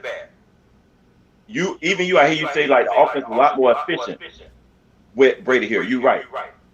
But the offense is not as explosive as it was when Winston was here. We're not explosive. When we get to the playoffs and we got to play against these caliber teams that can win the Super Bowl, we got to be explosive on offense. We only put up 19 points last night. I mean, the Bears had a quality defense though. They got a very quality defense. Exactly. You're right about that. But on the flip side of that, think about like we're going to play Green Bay. They got a pretty good offense, pretty good quarterback, right? True. So if we can't stop Brady, if we can't stop Aaron Rodgers, what's gonna happen? We got to score points on offense. Now we do got to put up some points against certain teams. Yeah, again, if we want to win a Super Bowl, you said Super Bowl or bust, we got to put up points. And our offense is not explosive. We throwing the ball to the running backs and the tight end. Well, I did a little research on that too. In Bruce Arians' offense. This year, the tight ends and running backs are getting a higher percentage of throws ever in his offense. This has never been his type of offense. The running backs and the receivers and play action, the percentages are extra high now. It's usually not high in his offense, but this year, like almost 65, 68% are play action throws now. That's never been Bruce Arians' offense. It's been drop back, deep to short, not short to deep. Exactly. And so, but think about this. What you're saying is fact, but on top of that is when we get to the playoffs again, we're going to have to throw the ball down the field against better teams. But the thing about it, when Brady holds the ball, the line is not good enough, right? He's going to get sacked. But that's why James got sacked a lot. But our fan base used to go crazy. He hold the ball. That was the offense to hold the ball to get the ball down the field. And now we're switching up the offense for the GOAT. We're supposed to be the GOAT, but we're switching the offense up. We could have did that for our previous quarterback, but we didn't. Yeah, but I think it's more you play to the quarterback's strength, and Brady's strength is 0 to 12. That's his strength. Yeah. I mean, they had to switch it up. Yeah, I agree with you to a certain extent. If you got the defense around you, if you got certain things around you, it doesn't matter. You can have a game manager to win. Because that's basically what Brady's going to do. He's going to be a game manager. You got a defense, you got a kicker, so he's going to be a game manager and go down the field sometimes. Mm-hmm. And so we could have did that before and still probably had a better chance. True. And so, I mean, we just got to be honest about I we think just got what to it be is, honest about our we got team and the things that we see around us or whatever. And if we can do that and we can clean up certain things, we'll be all right. But we having the same problems we done had the previous years. So like we can say the ref, we can say this, we can say that, but at the end of the day, we're not that far from what we did before or whatever. We're really not. We still doing the same thing. We still looking the same. Our running backs are a little bit better. But we're gonna have to score points. You said Super Bowl or bust. Our offense, you're not gonna score points quick. You're gonna have long drives, but when you play against another Super Bowl type team, they're going down the field. They're getting chunks. And another last thing I'm gonna say: look at the top quarterbacks and look at the top teams in the NFL. They have a mobile quarterback that can move. true. That is Because true. the thing about it, the same way the NBA has changed, the NBA changed with quicker, shoot a lot of threes. The game is changing. You got quick, fast linebacker, quick, fast defensive ends and stuff like that. So you got to have a mobile quarterback to get out of trouble. We don't have that. We don't have that. Look at all the top teams and top quarterbacks. Name the top 5 quarterbacks. Let me see. I'm trying to see if a pocket passer in there. Exactly. No. Rodgers is a pocket quarterback, but he mobile. He's been He's mobile all his very life. mobile. Very mobile. So, Mahomes is a pocket quarterback, but he can get outside. Jackson, Russell, Josh Allen. like Josh Allen. Mm-hmm. Do you want me to keep going? But we got Brady that's just got to sit in the pocket, and he got to get it out fast. That line is invariant. The line is so I can see where you're coming from. So for Brady, the line is very important for Brady. That line has to very important because we can't function offensively if that line is going to play like that against better pass rushing teams. We're going to have huge problems against Zadarius Smith, Preston Smith. We're going to have huge problems against Cameron Jordan again and Sheldon Rankins and Trey Hicks and and all those guys. We're going to have huge problems against Chris Jones and Frank Clark. Huge problems against the Ravens defense. Huge problems against the Rams with Aaron Donald in them. You know what I'm saying? So a healthy Chargers D-line give us problems. A healthy Broncos D-line give us problems. So but Brady gonna have to get the ball out of his hand even faster than he does now. Right, true. And they're gonna be able to come up and make those tackles. So like people say Brady, he the GOAT. He was the GOAT. But now he's still a great quarterback, but he's not the caliber where he got to hold the ball. We got to get the ball down the field. They're gonna be banking that quick passes. And the same thing with Brady. I mean Breeze. Everybody made fun of Breeze. Quick. Like that's gonna be a problem when we play against better teams. That's true. That's gonna be amazing. But nobody won't speak on that. We won't speak on that. We got Brady. Oh, all our problems are solved. But in reality, it's not. It's not solved. It's like we have a bigger problem than we think. We have a bigger problem than we think. I'm gonna end it like this. I got a couple guys that want to come on, but I'm gonna end it like this, Daryl. As the season progresses, once we get healthy, I would like to see how we look, fully healthy.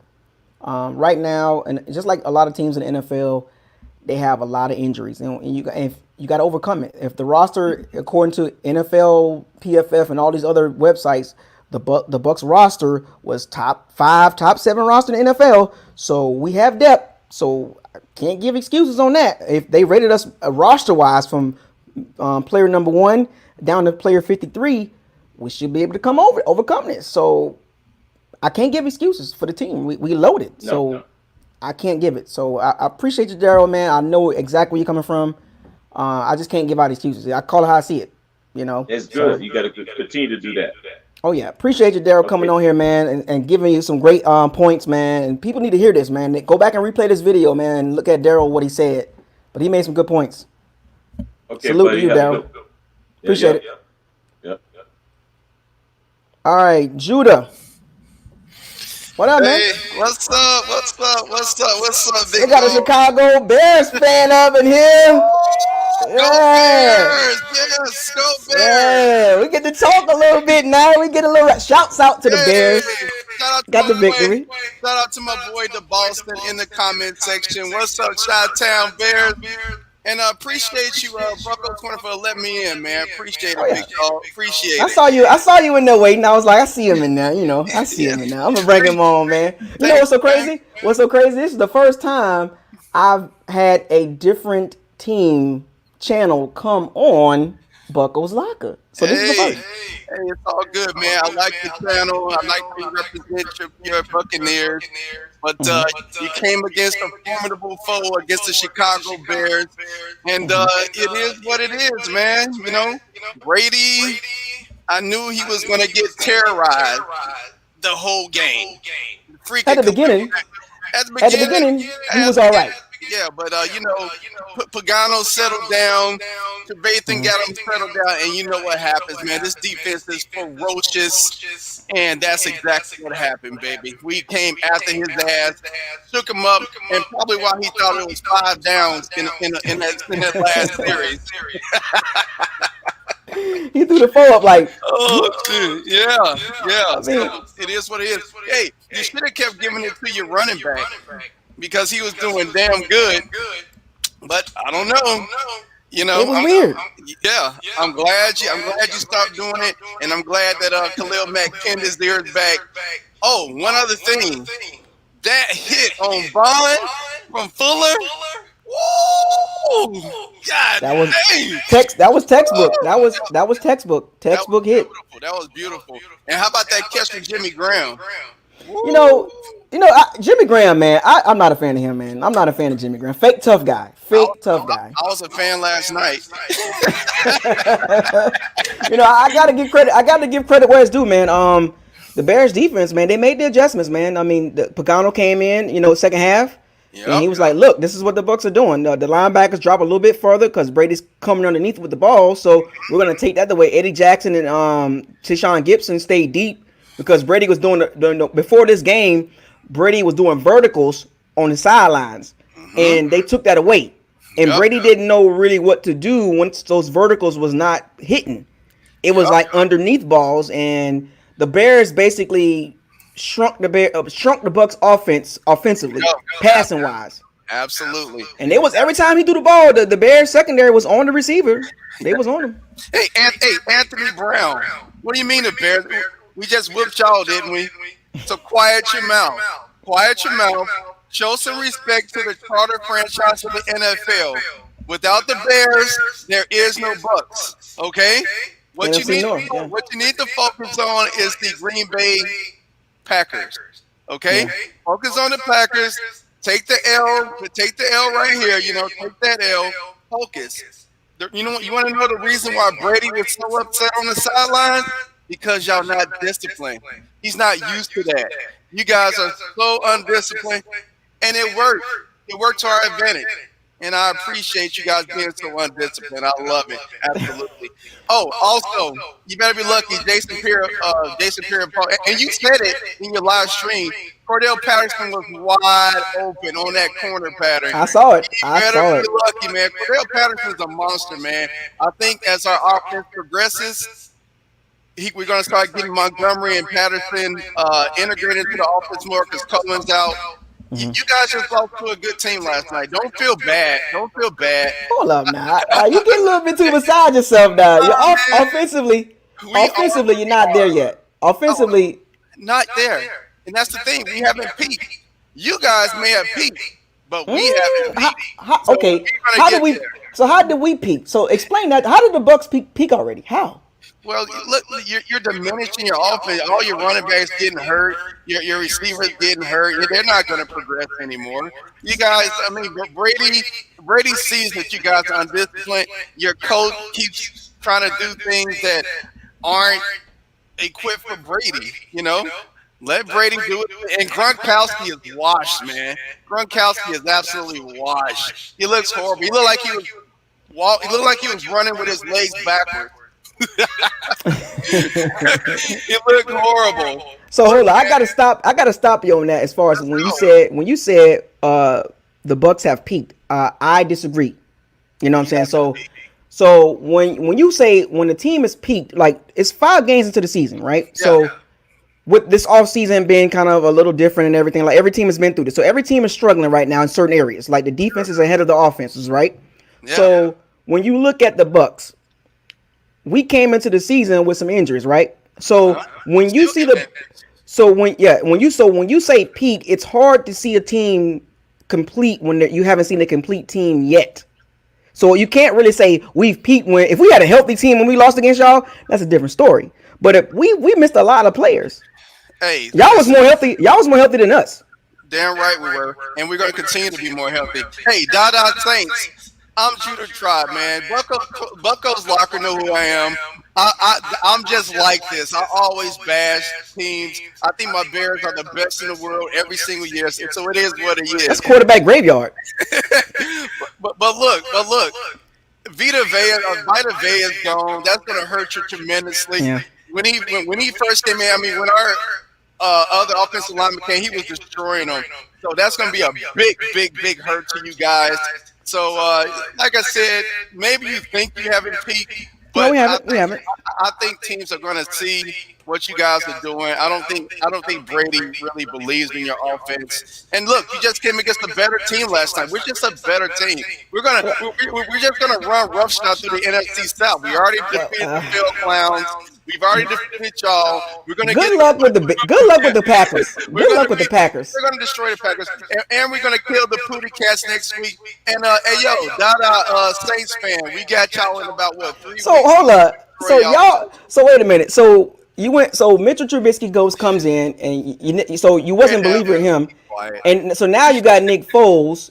He got ran out of Jacksonville, and now your team is supposed to be world beaters. That's right. Nick Foles got hurt in Jacksonville. First 4 games, and the play that he got. You're making excuses, man. You're making excuses. He threw a touchdown that play. You're making excuses. That play. He got ran out of Jacksonville. He got beat up by Gardner Minshew. And look what they're doing. Look what the Jaguars doing. I No. They wish they had Nick Foles. You can't get beat up by Gardner Minshew. Also, Brady lost again to Nick Foles. Refused to shake his hand. Oh. Nick Foles is his daddy. 2-0 against Tom Brady. Super Bowl MVP Nick Foles whooped his tail again. And what he do? He runs to the locker room. Oh man, beat me again? So what they got to do with the Bucks? So what they got to do with the Bears? Because he is on your team. Tom Brady is on your team. Nick Foles smashed him again, and that's what it is. Now, Smashed. as far as Nick Foles is concerned, he is just getting acclimated to this offense. Smash? And You say smash? Smash. And the further we get on in the season, Nick Foles is going to get better and better. He's going to continue his MVP Super Bowl form, and that's going to take us very far, man. David Montgomery is a beast. He gets more yards at the contact than any running back I ever seen, and we're going to do great things this year. So, look, Buccaneer fans, don't feel bad. You just lost to the better team today, okay? You just lost to the better team. So let me ask you this. Trubisky owns you 2 years ago. Right. So let me ask you this. You again tonight. Okay, cool. I'll let you have the flow. Yeah. So, shalom, Tony. So let me ask you this. From top to bottom, healthy roster. Who's better? Yeah. Be honest. Come on. Healthy rosters. You're the Butt Pirates. You're the Buccaneers. We are the better team, okay? No. Point blank. No, I'm just saying. The better team. Better. So from top to bottom, healthy roster across the board. Tariq Cohen healthy. Yep. Who else y'all missing? It's not healthy. Who else y'all missing? Who else are we missing? Let me think. We're pretty healthy. Our offensive lineman went down, but we're pretty healthy. So from top to bottom, from player number 1 to 53, you saying the Bears got a better roster? Absolutely. All right, man. Y'all not better than us. Appreciate it. Our quarterback is 2-0 against your quarterback. Our all three of your running back is pretty good. I give it to you. But David Montgomery, you wish you would have a freaking running back that catches like that out of the backfield. He didn't do nothing against us. And who? Montgomery? He barely did anything. He wasn't running the ball against us. He ran. He caught out the back. I just said he caught. I'm saying run. What's his job though? What's his job? What do you mean? What's his job? Running back, right? This is Matt Nagy's offense. The running back needs to catch out the backfield. Right. You know that, and I know that. But what's his main job? Run the ball, right? What do you mean? What's his main job? Running His back. main- What his is a running main back? job- So what is a running back? Running back in the league this year, Oh, I mean, here we go. all these years is transforming, is morphing.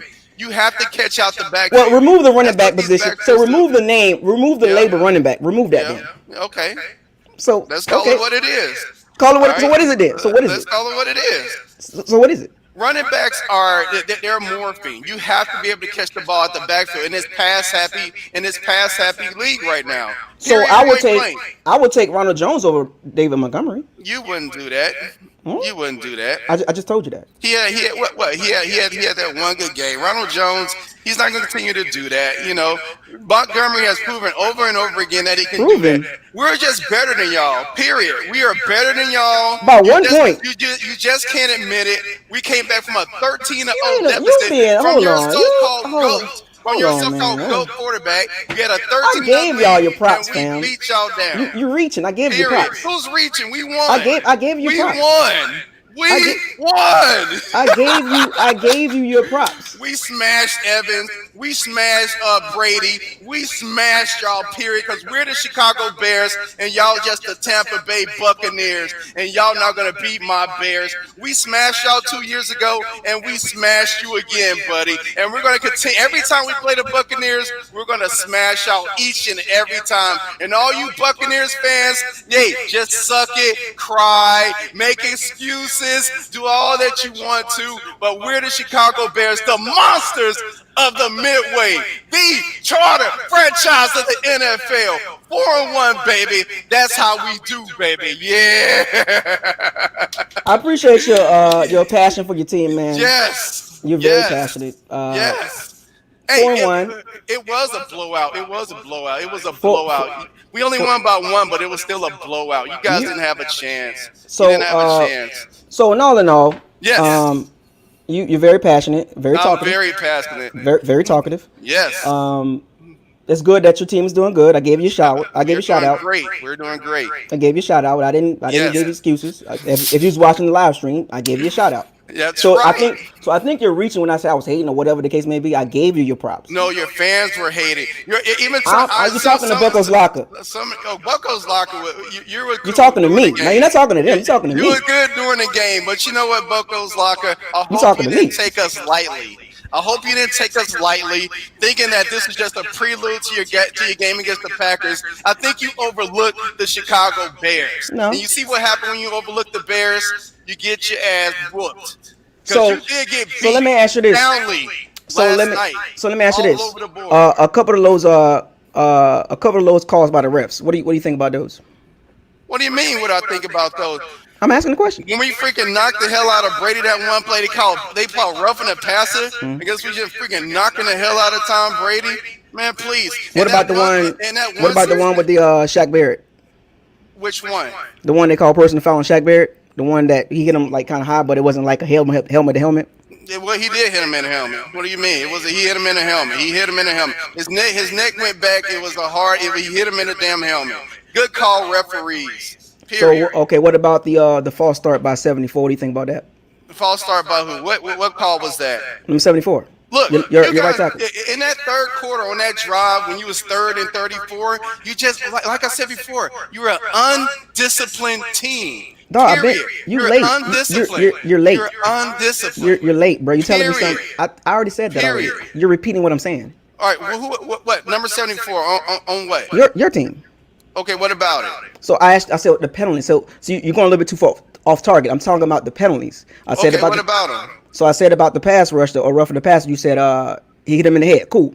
So Yeah. the false start when he rocked back and they call offside on Shaq Barrett. What do you think about that? Well, he was offside.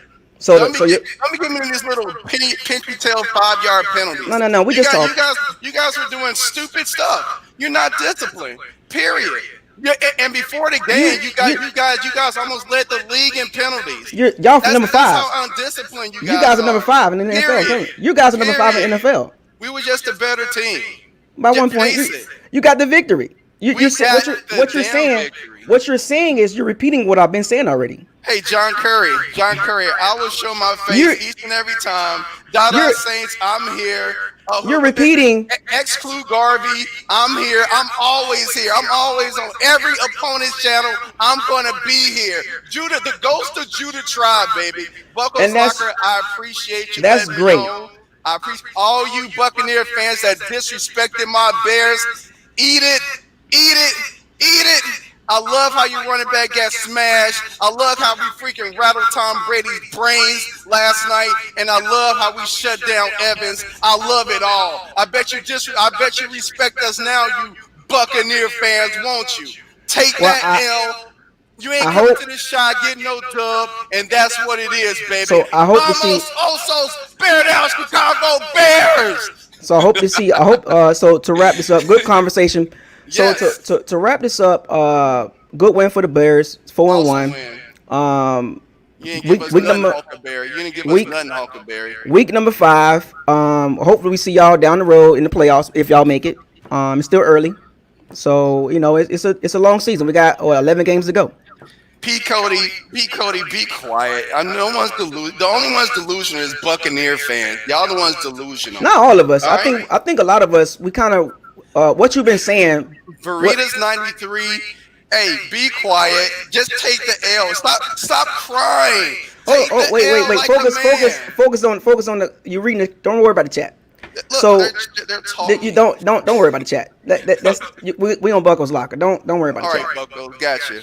So All so it's still early in the season. 5 games into the season. 11 games to go. So it's a make or break season. A lot of teams with injuries. You got to overcome injuries. Can't give excuses on injuries. You got to overcome them. You know what I'm saying? That's the bottom line. And we're 3-2. The Bears are 4-1. We're still in the hunt. Y'all in the hunt, of course. Right behind Green Bay. We got to take care of our division. You guys got to take care of yours. Packers are tough out. And hopefully down the road we see y'all in the playoffs. You know what I'm saying? well, just take care of the Packers next week. And I'm really talking to all you disrespectful Buccaneers fans that was looking over us this week, and you got your ass smashed. That's Right. what I'm looking at. Don't worry about the chat room. You ain't coming to the shot getting no dub, and that's all it was, baby. It's Bear Down Chicago Bears. Thanks for letting me on Bucko's Locker. You're awesome. Good luck to your Buccaneers the rest of the way, but you just wasn't beating my Bears, baby. Take care of the Saints and the Panthers. You better believe it. Do your job. You better believe it. All right, appreciate it. So that was a good one. I let him ride I let him rock for a little bit. Gotta let the Bears fans get their shine. They don't get a lot of shine. That's what happens when you lose to the team like that. When you lose to teams like that, a fan base come on and I gotta give them their props. You know what I'm saying? Like, it's nothing I can really say. We lost the game. But he was reaching in some areas. I like the passion. That's what happens when your franchise don't have a lot of good history behind it. Quarterback graveyard. He knows that. Anything that they can get that's positive, they're gonna ride with it. They're gonna reach and extend. And shout out to Judith Tribe. He represent your team. You gotta represent your team, but and you gotta gloat a little bit. But that's just number of pride, folks. When you lose games, I'll let anybody on from another team and I'll let him rock. He can talk and all that, but sometimes when you're riding high on a victory, even if you're speaking facts, sometimes facts go away because you're happy because you got the win. I don't agree with some of the stuff he said about the roster. I think the Bucs have a better roster healthy wise. I'm surprised he denied that, but he was more worried about the win than actual, football talk, and he was more focused on the chat room, which sometimes you gotta, when you come on the channel, you gotta focus on the actual conversation, not the chat room. But appreciate him coming on. But it is what it is, folks. Anybody else want to come in and get a conversation in about the game yesterday? No, so here's this guy. So check this guy out. So here's another example. So this guy's in the chat room. I don't even know who this guy is. He says I'm mad. So obviously, what I call when people do this, that's a reach. Even Judith will tell you I wasn't mad. Nobody says I'm mad. But see, when you got guys like this, the boss, which that's what bosses don't do that. That's an emotional response. And he said, I'm mad. But how? It's football, bro. You more than welcome to come on if you want to see if I'm mad. If you think I'm mad, you're more than welcome to come on. And you can see how mad I am. I put the link in the chat room. So come on in, the boss. Let's have a conversation. Let's just see how mad I really am. Let's go. Let's have at it. I'll let you have your shine and talk about the Bears win and the Bears this and the Bears that. Come on, man. It's the link in the chat room, man.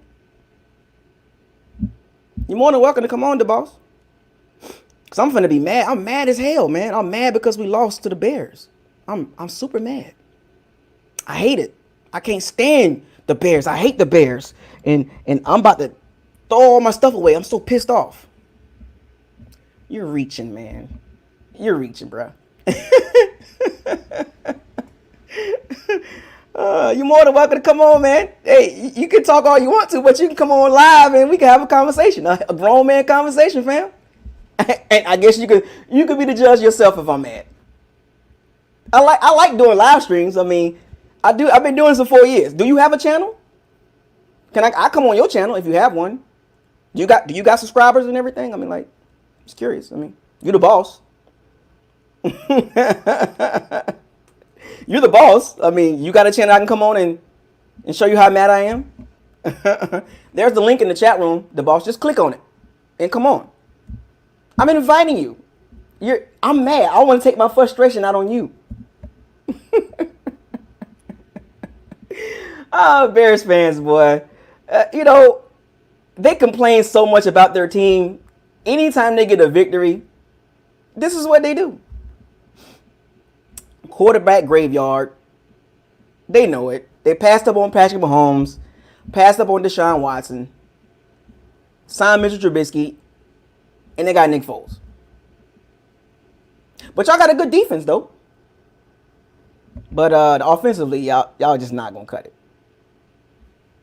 So. But you're more than welcome to come on. Anybody else want to come on and have a conversation with Buckles Locker, no matter what team you on, Bucks, Panthers, Falcons, Saints. Let's talk. But, I like the channel. I shout out to everybody in the channel. But we got to move on. That's 3-2. So we got some things to work on. We got to work on, we got to get more discipline. We got to cut out the penalties. Tighten up our offense. And we got to get healthy, most importantly. And I told y'all this, if we don't get healthy, what's going to stop the Bucks from achieving the goal? Because every year, every team wants to get to the Super Bowl, whether you're bad or good or great, right? Every team, the goal is to get to the Super Bowl, right? And to get to the Super Bowl, the ball got to fall your way. You got to get some calls. You got to stay healthy. You got to avoid injury, right? And that's one of the key things. So, and if you have injuries, and we saw this yesterday with our receivers being hurt, tight end being hurt, it's about depth. And if you got depth, you can overcome injuries. Like I told y'all before, we saw it with the Saints. The Saints had 6 starters out against the Lions, and they went on the road and they got the victory. So if as a Bucks fan, and I've heard the media, I've seen PFF and all these other websites saying the Bucks roster is top 10 and we got one of the best rosters. And the key is the additions to the Bucks roster was basically Brady, W.W. Gronk, Whitfield, Tristan Wirfs. That was really it. You know what I'm saying? We only added 4 impact players, and that put our roster, according to some of these websites, top 10. So we got to be able to overcome injuries. And y'all know I don't give excuses for the team. I told y'all this. Super Bowl or bust, no excuses. And if you've been following the channel, yeah, we are 3-2. Yeah, we lost to the Saints and the Bears, 2 teams that got good defenses. And I told y'all, beating the Broncos, beating the Panthers, beating the Chargers, it still didn't give me the great feeling about where we need to be at. And I told y'all by week 8, we should be where we need to be at. Now, that's without OJ Howard and Vita Vea. So those are two big losses, but we got tight ends to recover that, right? And our front seven still should be good. I know Vita Vea is a big loss, but we got to overcome that. You know what I'm saying? We got to put this game behind us. It wasn't great. It was ugly. We started out good and we didn't finish well. The Bears figured us. The bottom line, the Bears figured us out, and Todd Bowles and Byron Leftwich and Bruce Arians didn't make the right moves to adjust to what the Bears was doing in the second half. And the Bears defense just kind of just jumped on us and made the adjustments. Chuck Pagano, he made his adjustments. It's just not. It's football 101, and you can be emotional. Whether you're a Bucks fan, a Bears fan, or whatever, you can be emotional about the game. But when you look at it from a football perspective, the Bears made an adjustment, and we didn't. You know what I'm saying? Like, I'm one of those channels that, I love football. You know what I'm saying? So when I just watched the game, I told y'all this. I rewatched the game. The Bears made the adjustment, and we didn't. We went away from what was working. We was running the ball well, and we refused to do that in the back end of the third quarter, in the fourth quarter, which it didn't make sense.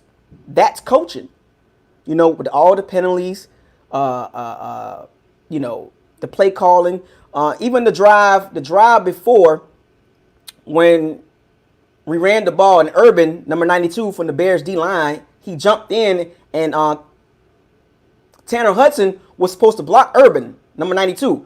He tackled Rojo for a 2-yard loss. That can't happen. That's coaching and player right there. Like Tanner Hudson was supposed to block Urban. Rojo got tackled for a 2-yard loss. Now we're 2nd and 12. You know what I'm saying? And then 2nd and 12, Brady throws the ball, almost intercepted. That was a bad throw. And I think it was Eddie Jackson. If Eddie Jackson would have been heady, the ball hit him in the chest. And then 3rd down, I don't know what that was. Another bad throw. In the traffic. So Brady didn't have a great game. You know what I'm saying? It's going to happen.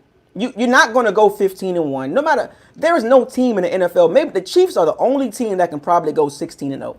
Ain't nobody going 15-1. The Bucks, the Saints, the Bears, whoever you want to call it. Nobody's going 15-1. Not even 14-2. You're going to lose games.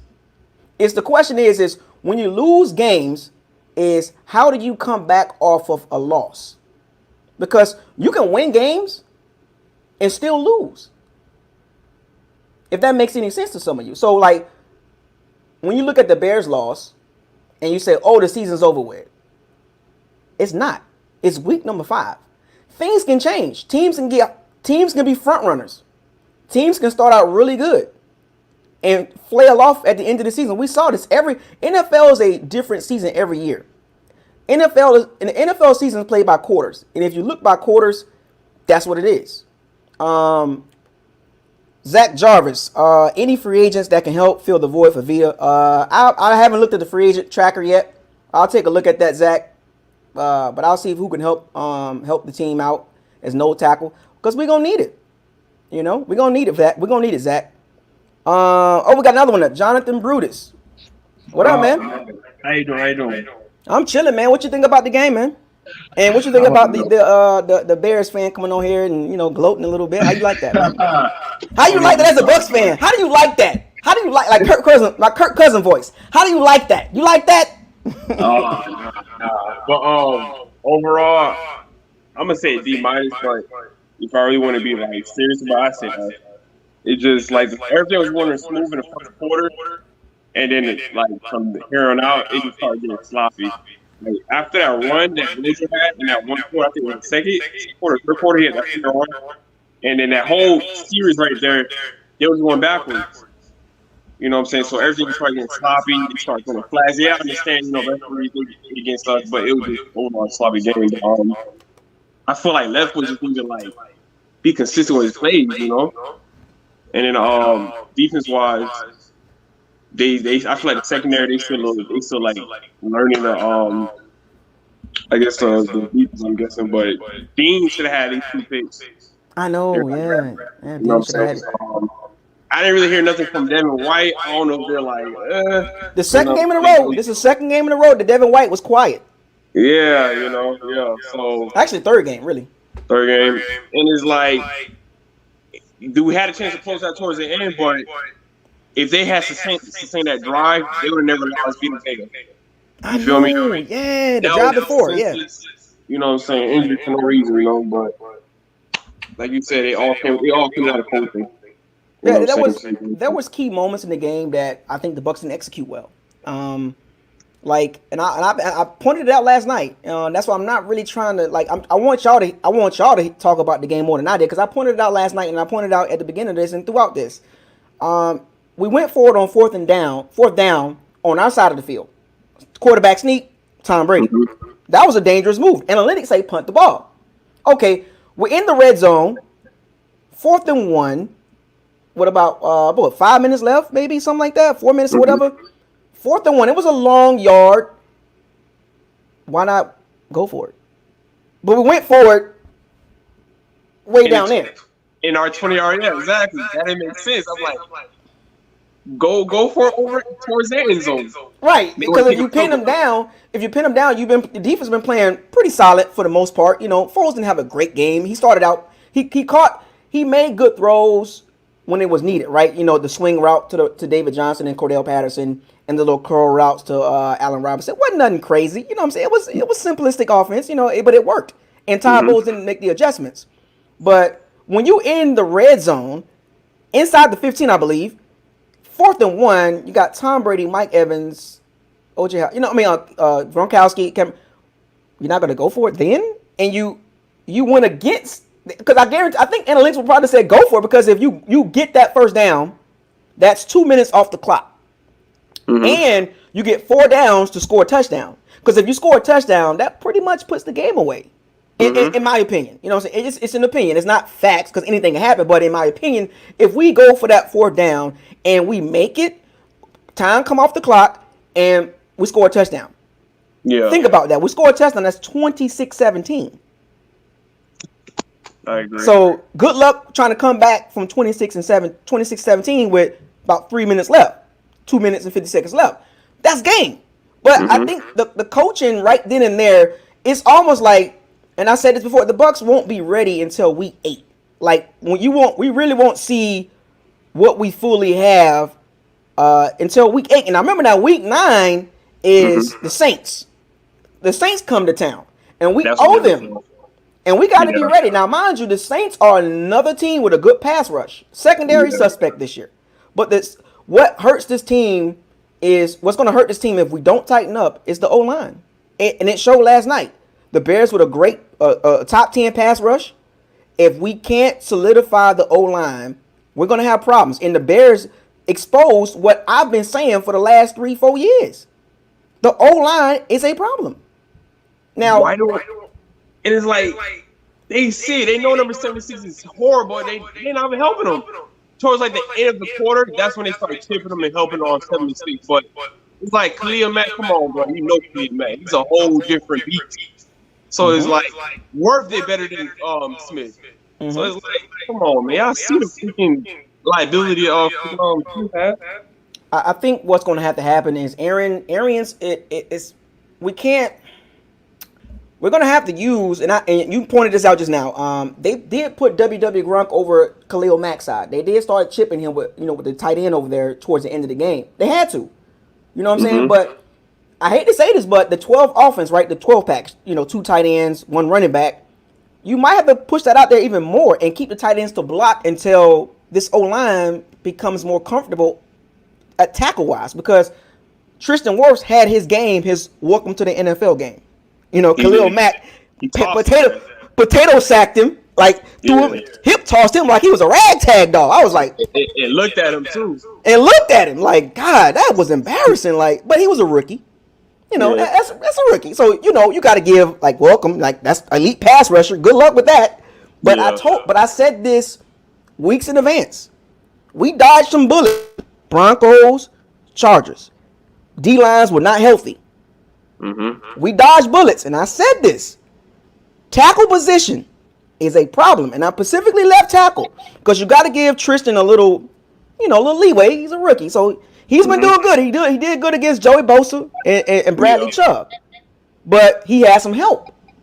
You know what I'm saying? But as the season go along, they're going to leave him one-on-one to take some shots down the field, and then they left him one-on-one against Khalil Mack. You saw the results. Yeah.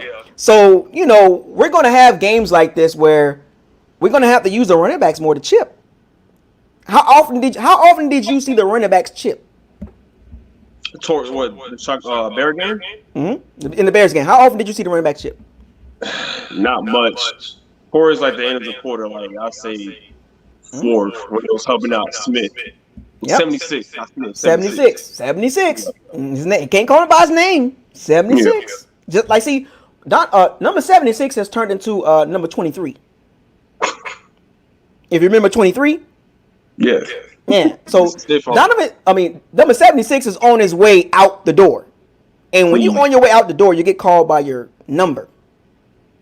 You know what I'm saying? So that's just one of those things that the Bucs going to have to really emphasize. And I don't know the adjustments that Byron Leftwich is going to make, but there's going to have to be some adjustments against the Packers D-line, the Saints D-line, the Rams D-line, the Rams D-line, the Saints D-line. We're going to have those teams right there, even the healthy Minnesota D-line.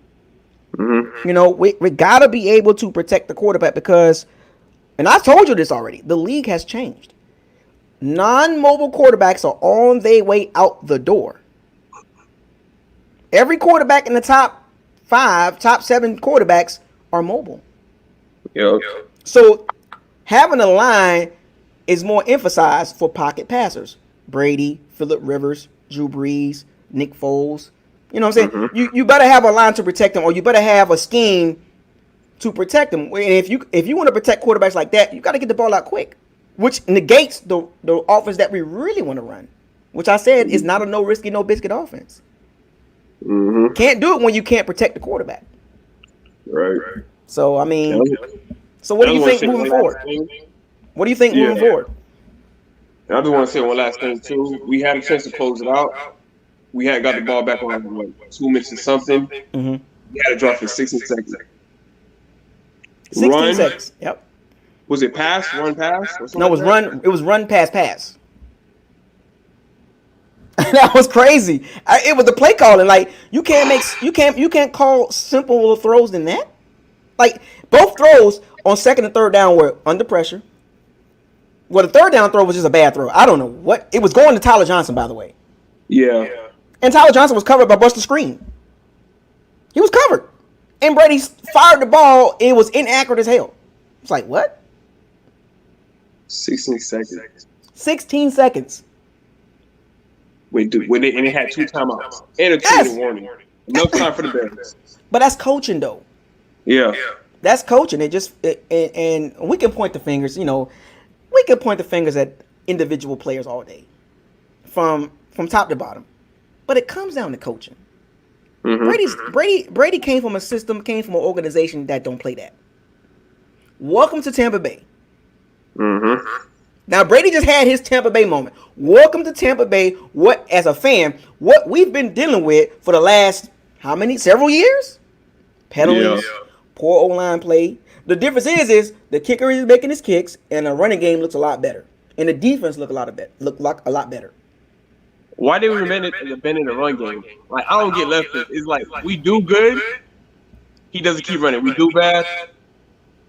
It's like I don't know, man. He's just complete opposite. Now keep this in mind. Ronald Jones had 17 carries for 106 yards, 6.2 yards a carry. You would think that would be the emphasis. The Bears had a problem. They had a problem with Ronald Jones. Roquan Smith couldn't tackle Ronald Jones. Couldn't tackle him. Roquan Smith kept getting into the hole and couldn't tackle Ronald Jones.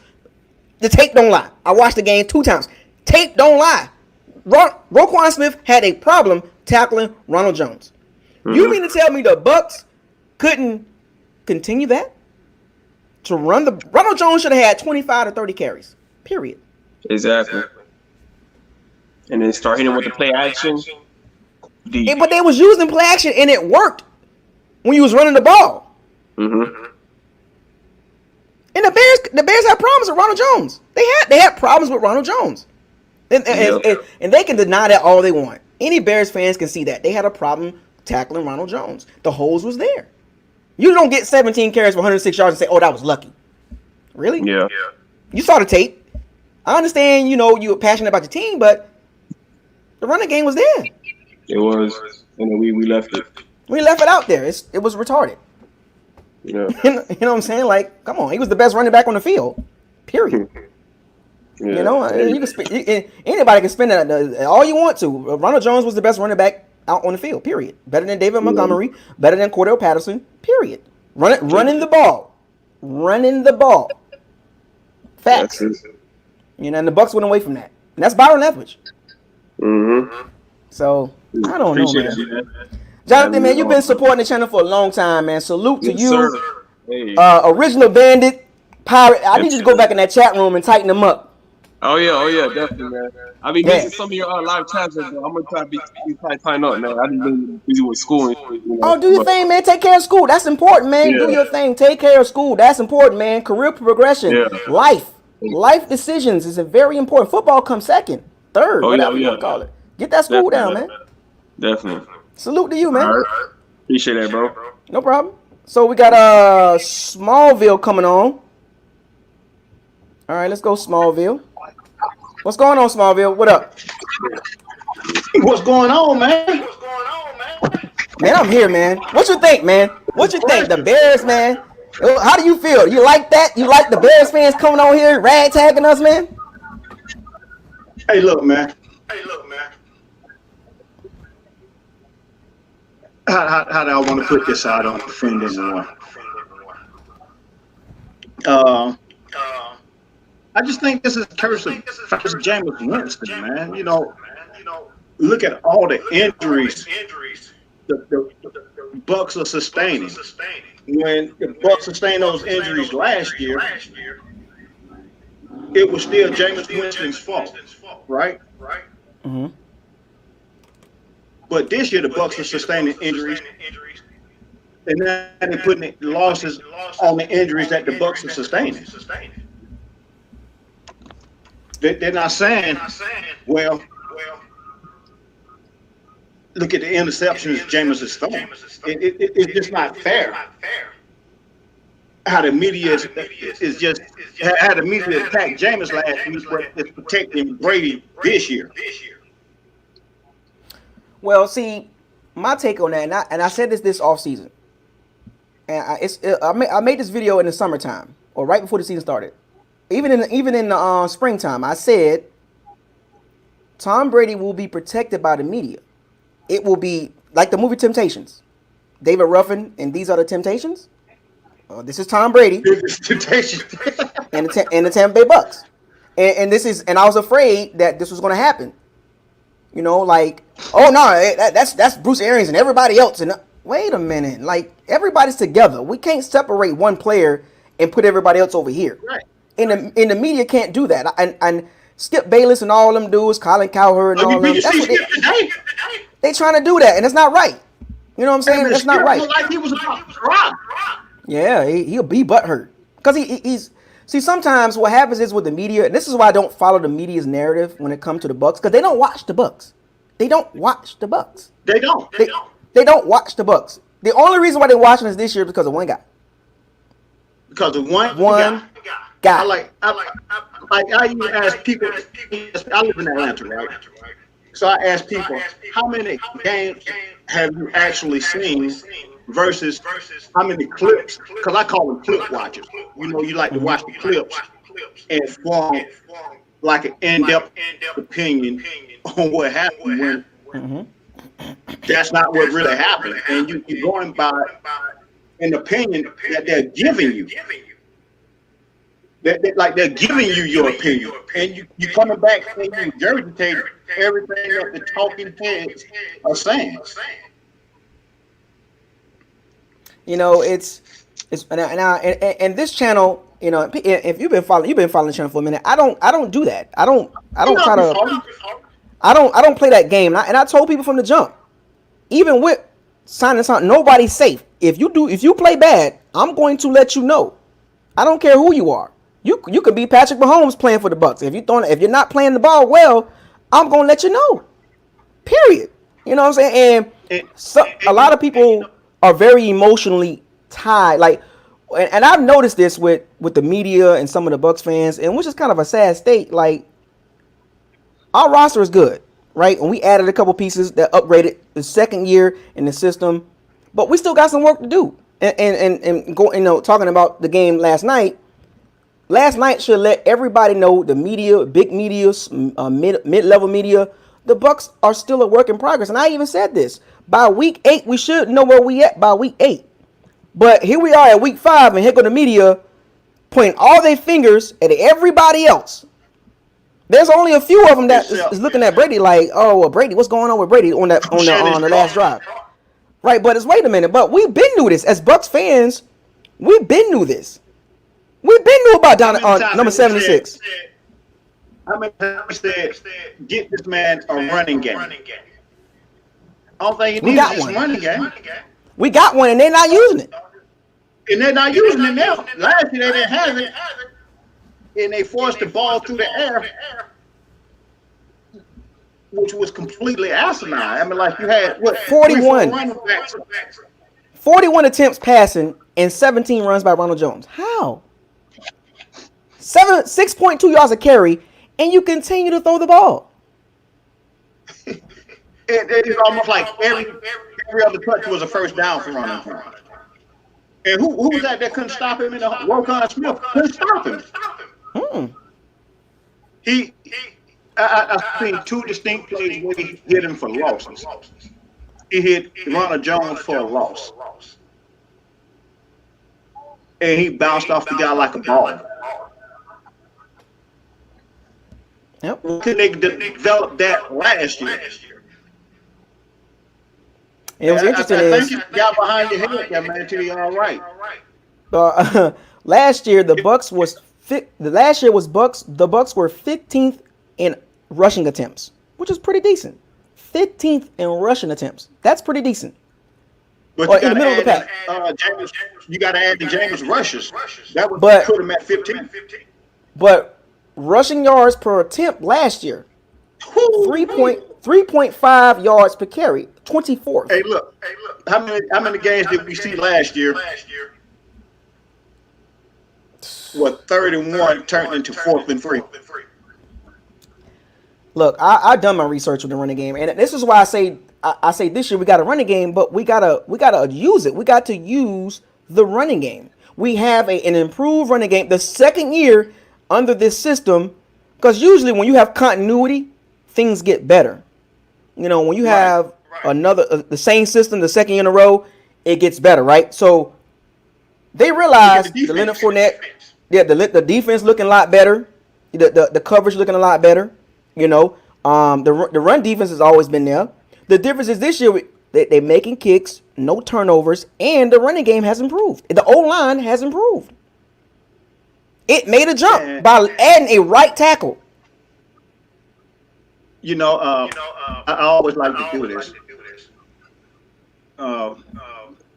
We like to say Tom Brady is in the new system, right? Mm-hmm. Well, last year, everybody was in the new system.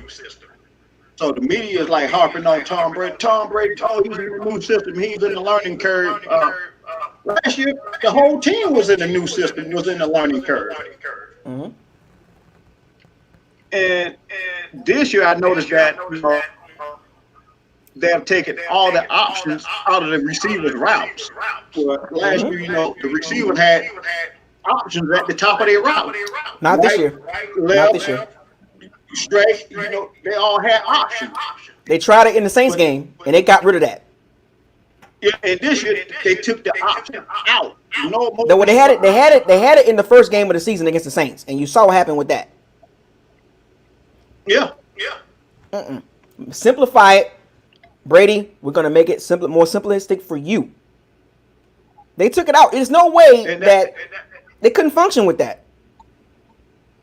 I mean, no team can function with a receiver have an option at the top of the route and a quarterback already releases the ball and the ball is going to the left and the receiver breaks to the right. The ball is in the air. What can you do at that point? Yep, There's the Bucks took nothing that you out. can do when the They took ball is in the air.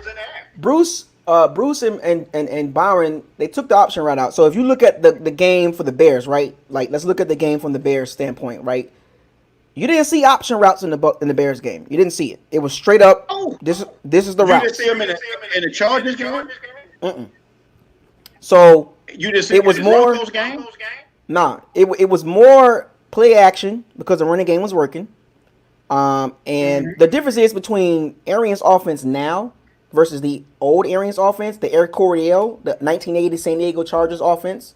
You know, the throw the ball down the field, highlight Golden State, Houston Rockets type offense, big play, three play drive. What guy name? Jerry Glanville? Yeah, Jerry Glanville. Like, yeah, all that's done, you know, because you have to adjust to the quarterback strength. Brady's strength, and you saw it last night.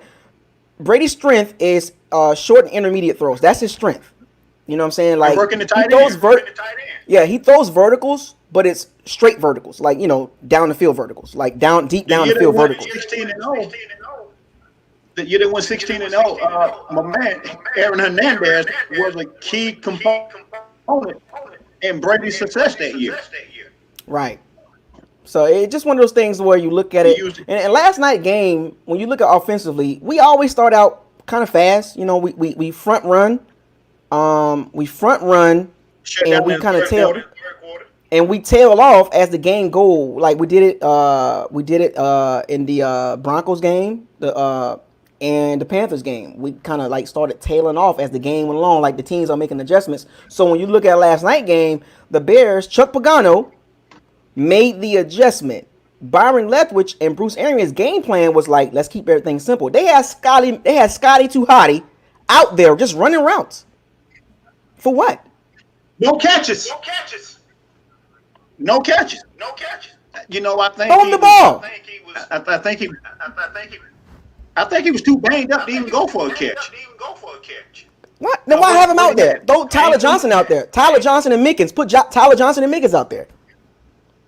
Yeah. So you can tell me Scotty was a decoy?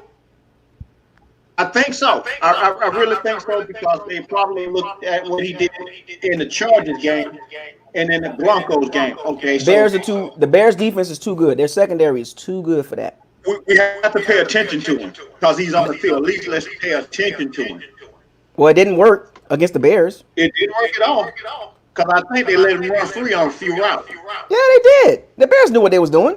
They had solid defense. They're top 10, top 12 defense. So they knew exactly what to do with Scotty Miller. Oh, okay, y'all just got him out here for a decoy.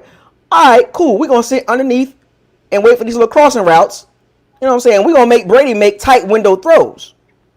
And he struggled in some areas that he couldn't make those throws. And Skip Bayless loves saying how many tight window throws Tom Brady had last year. Oh, Tom Brady. It didn't look good last night. He didn't do it last night. The game was there for us to take. We could have took that game. We could have took the game. Shoulda, coulda, woulda.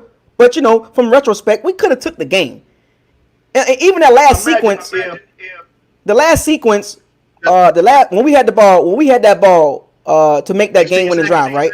Yeah, when we had the ball for the game-winning drive, for the game-winning field goal, touchdown, whatever it was. When he left with a minute and 16 seconds left on the clock. Right, minute and 17 seconds left. That was horrible.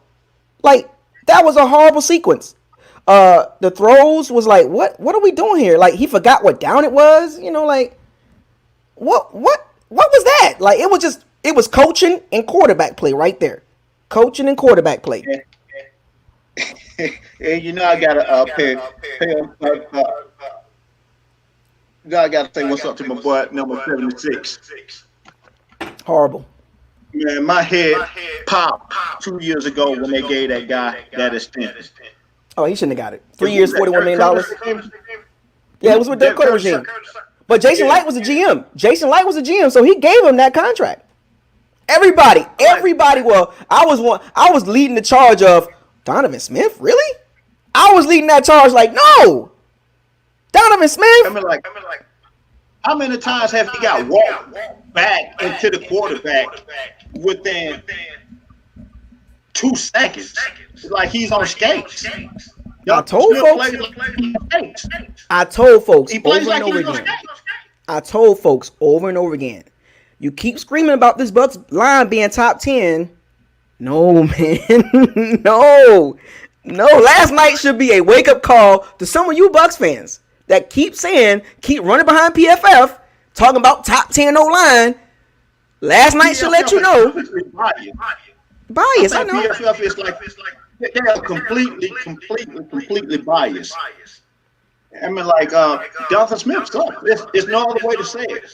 Yeah, it sucks. You can't be top 10. You can't be a top 10 O-line when you got a weak left tackle and a okay right guard. That's not top 10. That doesn't scream top 10. When you mention the Bucks O-line, you're mentioning when you mention the Bucks O-line, first name come out of everybody's mouth, Ali Marpet. So the left guard is not a premier position.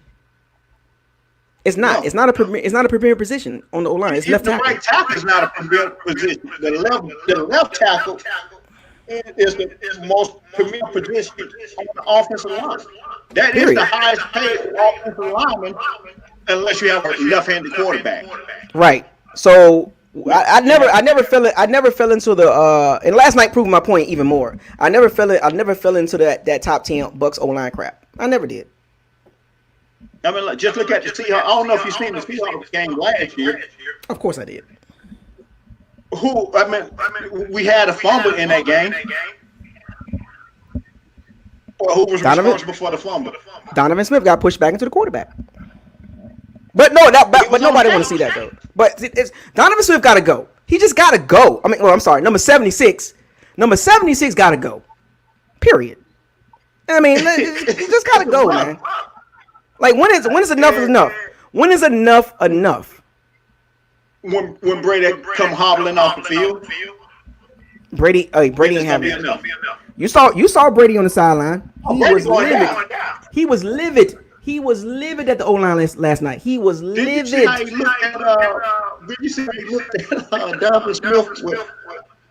Hey, his eyes said it all. He didn't have to say a word. His eyes said it all. This cannot continue. Yeah, man. I'm hopefully moving forward.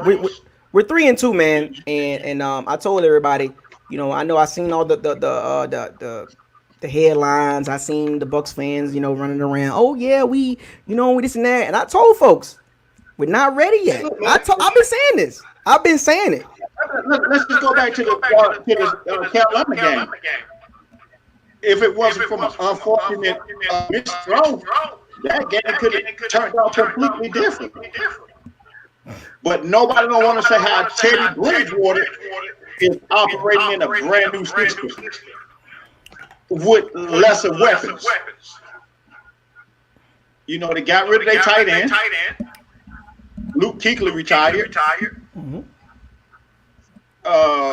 McCaffrey gets hurt. And so, but no one want to talk about how Teddy Bridgewater's in a new system. Yeah, one thing I always say, and I'm gonna sum this up like this, and I told y'all, and I'm gonna continue to say this. I can't give this team excuses because remember, we're loaded. We should be able to overcome injuries. Every team, most of the teams in the NFL has injuries, right? And you have to be able to overcome them. Now, sometimes you get to the point where you have too many injuries that you just can't overcome it. It's just too many. Like, so we saw this with the 49ers, right? I hate it. Vita went out last night. Yeah, Vita, it was friendly fire. Devin White, trying to tackle. But we got two major injuries, O.J. Howard and Vita Vea, right? We have enough depth to overcome this.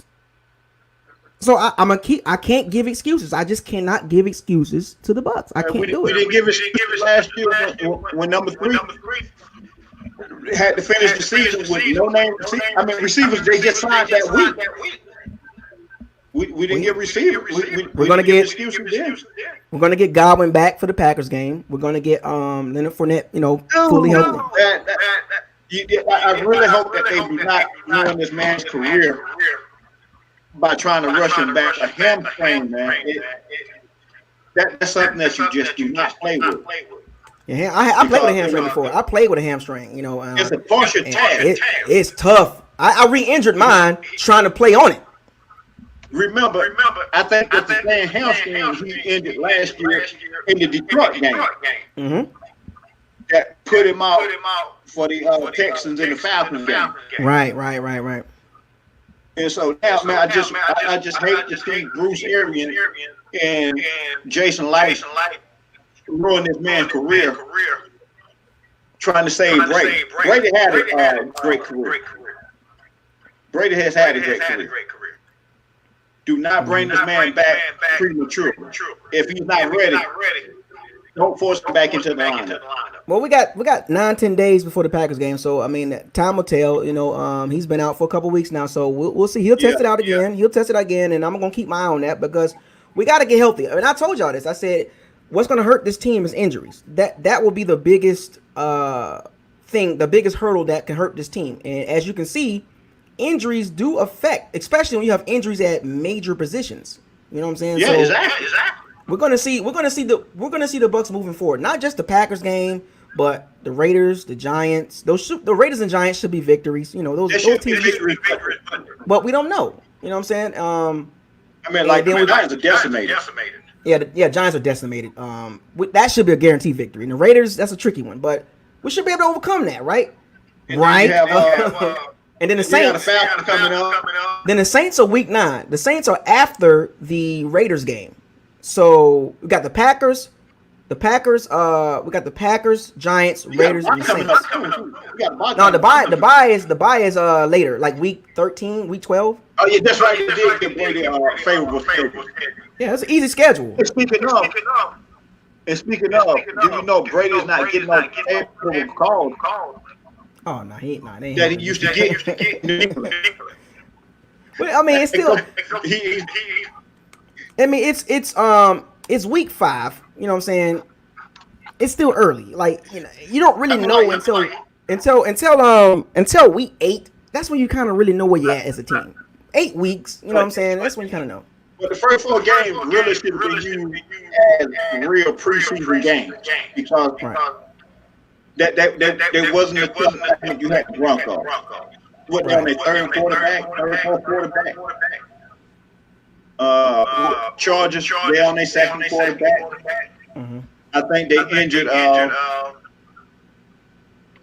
what's the boy's name? Tyrod Taylor on purpose. They stuck him in the chest. Yeah, that was weird. Yeah, exactly. They stuck him in the chest and deflated his lung. But wow.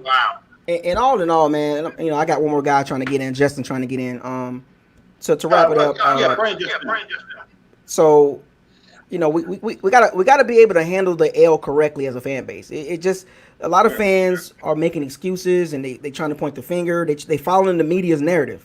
Just take the L and move on. You know what I'm saying? Like take the L, move on. We're 3-2. We're not where we need to be at. It's just that simple. You know what I'm saying? So we're gonna see how this team reacts against the Packers. You know what I'm saying? And we got some guys that's not showing up. Number 93, 58, 54. Gotta look quiet there. You know what I mean? Aaron Rodgers ain't playing that game. Aaron Rodgers don't play. Aaron Rodgers is leaps and bounds better than Nick Foles. So. And Levante David, I like Levante David. I gotta ask you this, and then I let you run. What Alexander? I haven't heard. From Have who? you heard anything about him this season? Who? Quan Alexander. He's been playing okay. Has he? Yeah, he's been playing okay. I've been looking for stats on him. I haven't seen much about him. I mean, he's not doing no major crazy stuff. He's playing okay. He's staying healthy. The Bucks dodged the bullet with that one. He wanted money, and the Bucks wasn't going to give him that. He stayed hurt too much. Yeah. Hey, listen, everybody out there that's listening to the chat, hit my man up. Bucko's Lockup with the Cash App, Venmo, like the video, subscribe to the channel. help him keep the channel going, help him keep the channel alive. The more we donate to him, the better equipment he can get, the better wall space he can have. I love the channel. I rock with it. I've been rocking with him for the last. I've been rocking with him for the last. For the last 3 seasons, 3-4 seasons. So yeah, let's Fourth down. keep the cash out coming in, keep the demo coming in. Hit him on Zelle, and let's just support the channel. I mean, he's Appreciate doing it, a great Smallville. job. He's doing something that I can't do. This ain't easy. And I This ain't appreciate easy, it. man. This ain't easy. And it's time consuming. Yeah, it is. As you can see, it's about 2 hours and 30 minutes. So Yeah. So man, big ups to you. Salute. salute to you, Smallville. One of the bandits out there, man. Get back in that chat room and tighten those guys up, man. Yeah. Salute. All right, we got one more in. Justin, man, you've been waiting for a minute, man. Go ahead. What's up, Justin, man? Hey, what's up, bro? I'm trying to get through this live stream, man. I just wanted to hear from you guys, man. I wanted to hear from the bandits and the pirates, man. You know, I let a Bear fan come on here and speak his mind and gloat around and get happy with the victory and all that, like they won the Super Bowl, whatever. But Yeah, sorry about that, man. I know we're getting pretty deep on this video now, but hopefully, we got like another. I'll give it like 10 minutes or something. That's fine. Go ahead. Man, one thing that I had to say that I feel like hasn't been touched on too much is what's going on with these DBs, man, playing that soft coverage. Yeah. I mean that third and eight that the Anthony Miller caught. After that, I was like, oh, that's it. We lost. We just gave Soft up. coverage on third down. Because remember, last year, at the end of last year, it was like, oh man, Carlton Davis, he's going to be like a shutdown corner now, he shut down DeAndre Hopkins. And I guess he has done a little bit of that. But man, Murphy Bunting's out here getting burnt. I thought he was going to be really good. Jamal Dean's making some boneheaded plays, but Jamal Dean's, he's nice though. I like a lot. Yeah, I like him. I like him. But man, I thought Todd Bowles, he was a DB, right? Yeah, he was. My dad was a Redskins fan. He was like, oh, I know him. He was on the Redskins, Washington football team, whatever it is. Yeah, Washington football team. Yeah, gotta watch that one. Yeah. but yeah, the DBs, man. The DBs. Well, the improvement from last year to this year. Now, remember, you have to look at this very closely, right? If you look at it from a bird's eye view, the last about 5 or 6 games, right? It was Kyler Murray, Gardner Minshew, Jacoby Brissett, Matt Ryan, Deshaun Watson. So Deshaun Watson and Matt Ryan are top 15 quarterbacks, right? But they can be inconsistent. They're inconsistent, right? But so you couldn't read too much into it. I didn't read too much into it because it was lower level offenses. The Texans was kind of hurt, and the Falcons was. That's a tough game in general. I wanted to see the jump, and there has been a jump from year 1 to year 2 in the Todd Bowles system for the secondary. And the addition of Antoine Whitfield Jr. has helped the secondary quite a bit. So this year it's been up and down. I mean, the Saints game, it was pretty good.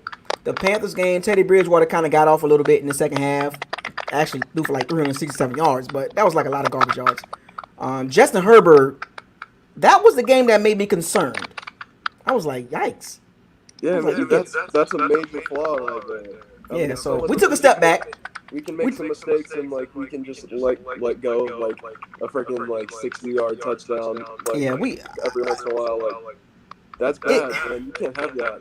We still got some room in it. We got some room to improve. We got 3 more weeks, and I said this by week 8. If we look like this at week 9 against the Saints, we got a serious problem. Yeah.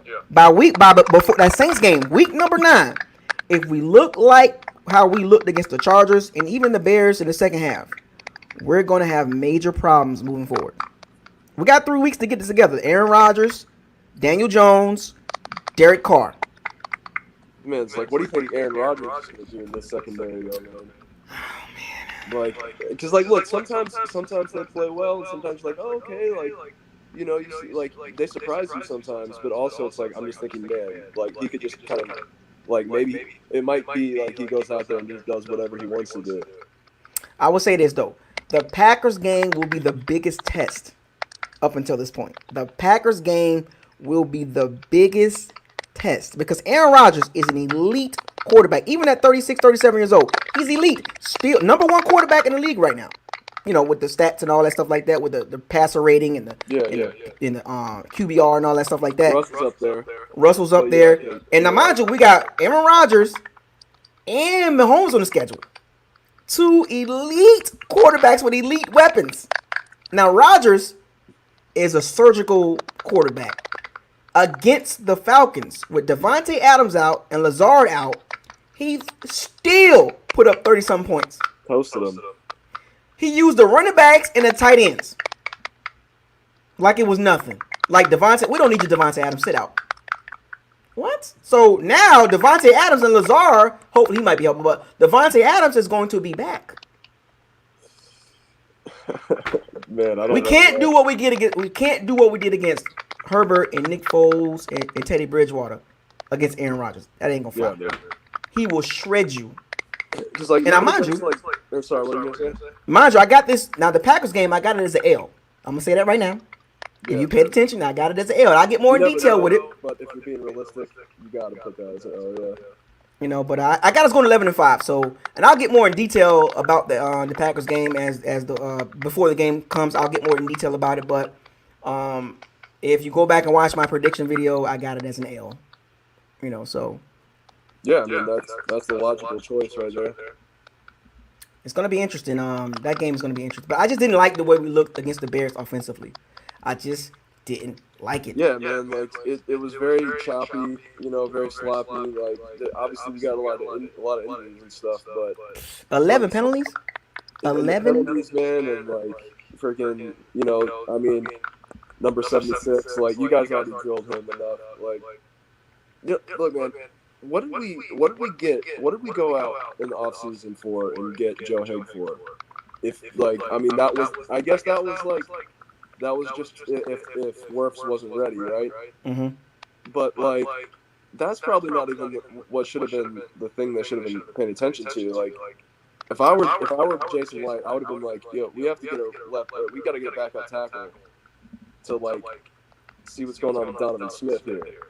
You know, they didn't address that's kind of the bigger issue to me. Well, Scott Wells was it Josh Wells? Is Scott Wells? Josh Wells? I forgot his first name. Is it Josh? It's Josh or Scott Wells? But he's a swing tackle. And number 76, he missed the game last year. And Wells came in and played very well. Did he?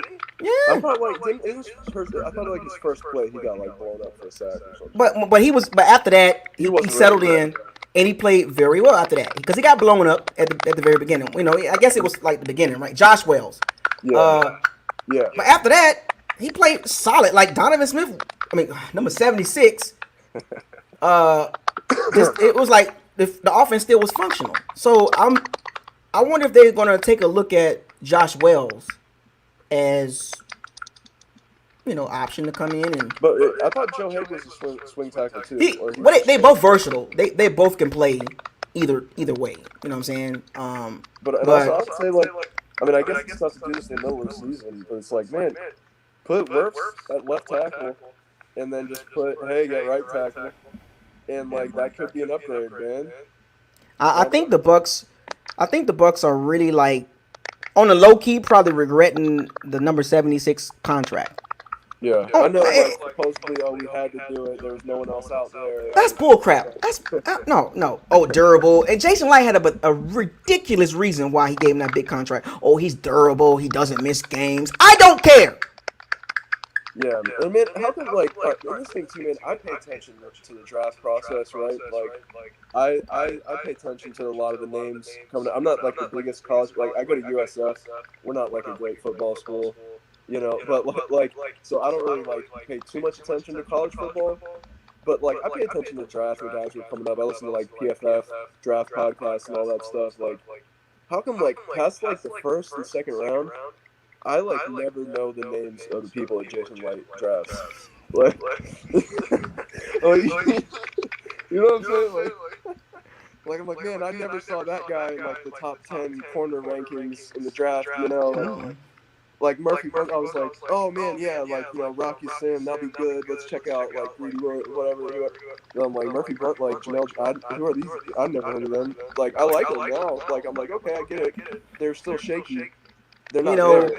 The difference, the problem I have with Jason Light, he drafts backwards, and that's the problem I got with him. The difference between the Bucks and the Saints is the trenches. That's the difference. Yeah. That's the difference. It's the Well, trenches. If you listen to the PFF guys, they try to say now that they think, at least on defense, they try to make the argument, like statistically or whatever, that coverage is more important than pass rush. What do you think about that? I mean, I don't think it's more important, but how many times on the Bucks have you seen that line get like this close to sacking the quarterback, and then they just dump it off to like a wide open running back? We saw it last night. We saw it last night. It's like, man, you can have that on line, but like if you're just going to be giving up that D line, but if you're going to be just giving up these short passes all day, because no matter what, like it still takes a second or two to get to the quarterback, no matter what, And it's like if they got guys like that are wide open. Like, I mean, the Saints. How many seasons now? The main thing is you got to win your division. You got to draft to your divisional opponent, right? Mm-hmm. Because you got 6 games against divisional opponents, right? 2 at home, one home and away, right? And the Saints drafted O-line, D-line, O-line, D-line, O-line, D-line. I'm like, the Bucks, cornerback, safety, cornerback, kicker. What the hell is you doing? We barely even hit on them. Dog, we spent so much draft capital in the secondary, we had to hit on something. Damn. We haven't really hit. I mean, Antoine Winfield, I think we probably hit on that. Everyone else, we kind of hit, It's like, it's looking like we might have hit, but Carlton Davis, it's been 3 years, and we're like, he's good, right? Like, he's got a few plays here and there, but then, there's something missing there, I think, 9 or 10 draft picks in the first 3 rounds in secondary in the last 4 years. 9 or 10. That's a lot of draft capital. Yeah, and they're all just all right, like. Like, can you imagine if we just would have picked up O-lineman? Yeah, in the first, who has a gaping hole at right tackle and just drafts one guy in the 3rd round and then calls it a day? Like when we had Beninock, man, gaping hole. Caleb, I cannot block. Ben no block. Like his answer was, let's draft one tackle from a no-name school that might work, might not, maybe will work, and then I'm gonna call it a day after that and just go. You see what the Colts did? The Colts hit it on the noggin. Quentin Nelson, and they came right back and drafted Ryan Kelly or Braden Smith back to back, 1st round, 2nd round. And they both worked right off. Phillip Rivers is comfortable right now. Comfortable. Meanwhile, Brady over here like, God damn. I mean, I was afraid of that too this season, man. I was thinking like, all right. I was like, okay, this can go like. I was thinking this could go one of 2 ways, and so far it kind of hasn't really gone either one of these ways that I thought. It's in the middle. But it's like I thought it was either going to be like 2018 first 2 games with Ryan Fitzpatrick, but the whole season I thought maybe it would be like that, and then I was like, or maybe Brady just gets just smashed behind that offensive. We saw it last night. And I'm like, man, Brady, like you're an old dude. Like you've never been that guy to take those hits to begin with. And I was thinking, like, honestly, I was going through my head like the whole offseason in the back of my head. I was like, damn, man, Brady's gonna be behind that offensive line. Like we saw it last night, and the fans, a lot of Bucks fans ignored it. I didn't. The Buckos Locker didn't ignore it. I kept telling people, O-line, D-line, we need some depth. I kept telling people we probably should have signed Trent Williams instead of WW Gronk. Dude, there's a million people we should have signed instead of Gronk, and not giving up a 4th round pick. I know, $9.5 million. So you basically you spent $59.5 million on Tom Brady, because the $50 million guaranteed, and then the 9.5 for Rob Gronkowski. Man, tell me how many other teams would do what we did and just give up a fourth round pick for Gronkowski and not tell Brady like, hey, sorry man, we're not wasting $10 million in a fourth round draft pick so you can have your buddy here. WW Grunt was going to get cut anyway. Yeah, man, like, yeah, right. Like we could have just waited. But that was a Brady favor. I know, but it's like I can't help it. Like when it happened, like everyone was like, "Yeah, Gronk," and I was like, "All right, everybody else feels that way, so I guess I'll just roll with it." Nope, I didn't. But I was just thinking like this, like it just does not strike me as like. It was not the logical move to make. $9.5 million could have went somewhere else. Wasn't there like a safety out there? Yes, there was a few safeties. Then we could have went D line. We could have went O line. Could have got like Logan Ryan or something. We could have went like it was better options out there than WW Gronk. $9.5 million. That's a lot. Yeah, and then like we still like didn't we like restructure Mike Evans' contract or sign Fournette too, and like we like I don't hate the Fournette thing, but it's like all that money we could have. I feel like we could have done something that was more substantial. Now we about to find out. Now we about to find out this D line depth. Now, mind you, we've already looked shaky on pass rushing. Without blitzing, our pass rush looks really suspect. Yep. So I don't know, man. We gonna see. This is good, man. I don't think people realize how good he was and how much he was, like how much he was, like all that D line stuff we've been talking about. Like, Nacho Nunez. Yeah, you're up. Yeah. Big time. Good luck, Nacho. And man, one last thing, man. I've been looking like. I've been talking about PFF. Like I know you don't really like them too much, right? Mm-mm. I've been digging into like the grades on some of the Bucks. Like I don't have like don't pay for their like stuff or whatever. They give out like if you look up like PFF or like you put up like whatever player name, they give you like just a base grade. And like they have Devin White graded like stupid low. Yeah, I seen that. I'm wondering like what's that about, man? Is that like he's not making plays? He's like it's been 3 weeks in a row. 3 weeks in a row, he's been quiet. Yeah, man. Like last game, he had 2 tackles and 1 assist. This game, kind of the same. He's like, remember, he was a 5th pick in the draft a couple years. He was a 5th pick in the draft, and I said this. He got to be a Luke Kuechly, Bobby Wagner. He got to be at that level. At number 5, the pick, and we passed up Josh Allen, pass rusher. Young stud pass rusher, and we took a middle linebacker. And I told people this. To justify that pick at linebacker, he got to be an elite linebacker. And we already have Levante David, man. So, like, the pick didn't even make sense, like to go with the team. Anyway, like, that's not what we needed. I got faith, though. I got faith. I'm going to hold on. I'm going to hold on one more year. I'm going to hold on one more year for Devin White. He's super athletic and explosive and everything. But his tackling ability is very questionable. His coverage ability, like in LSU, I watch college football. One of the biggest knocks on Devin White was his coverage ability. And that's his tackling. Right now for a his tackling, he tackles high. Yeah.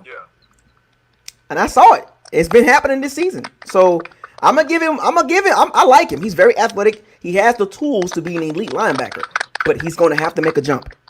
You were picked number 5 in the draft. You gotta make a jump. So next year, hey, you gotta make a jump.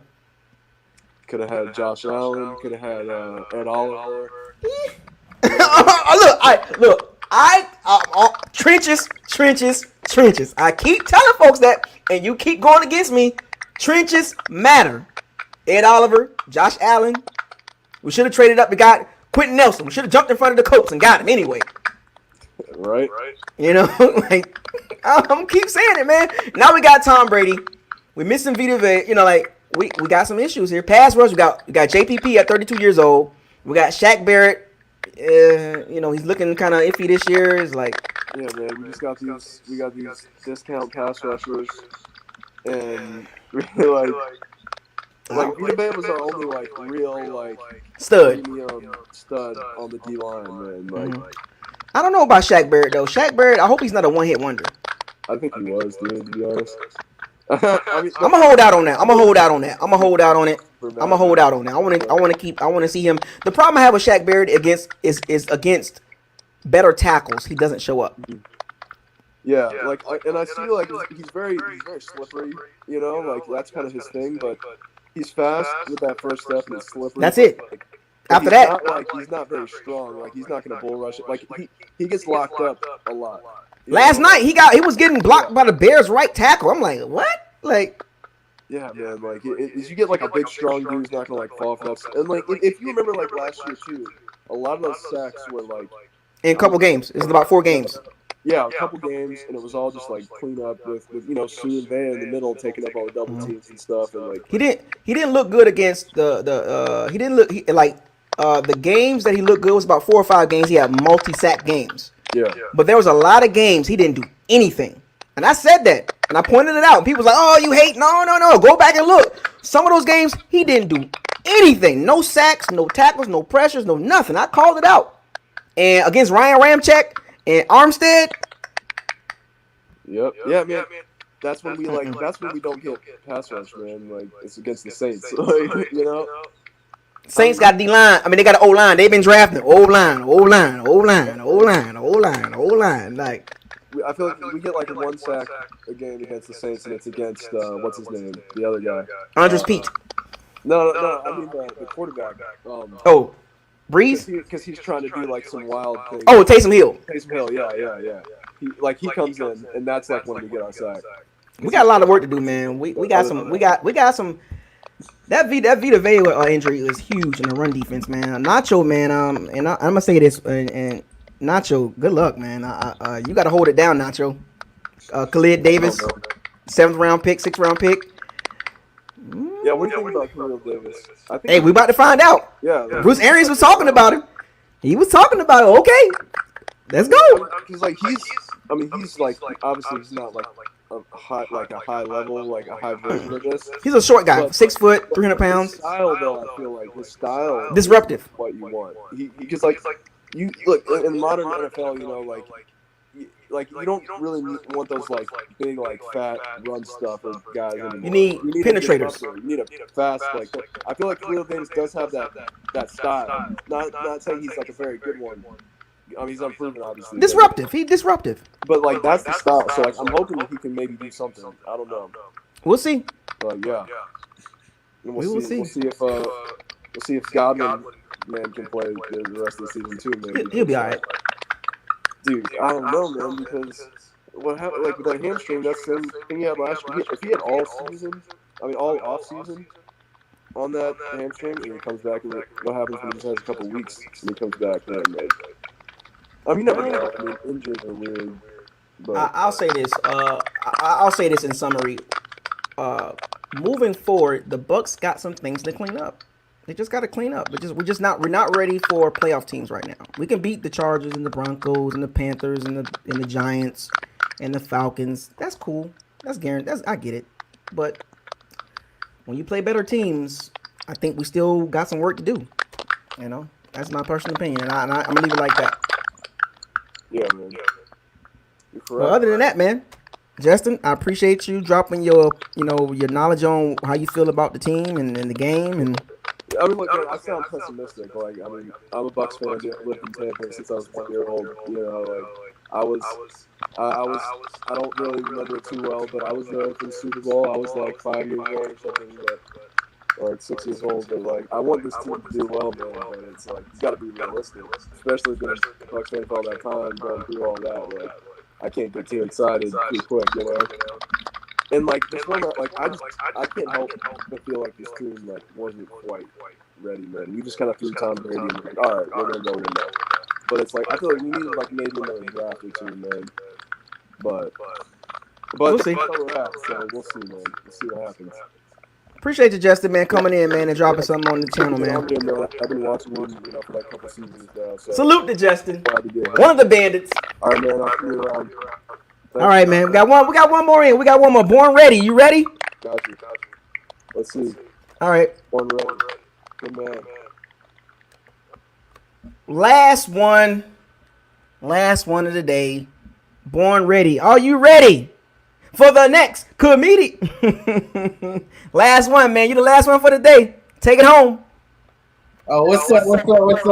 Big fan of you. Big fan. My question was with Tom Brady. So I know you've been saying around week 8 That's when you believe like the Bucks will get everything going.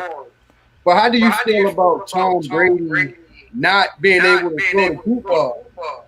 Because in the playoffs, when you go against like the Seattle Seahawks, the Green Bay Packers, you're gonna have to score points and have explosive plays.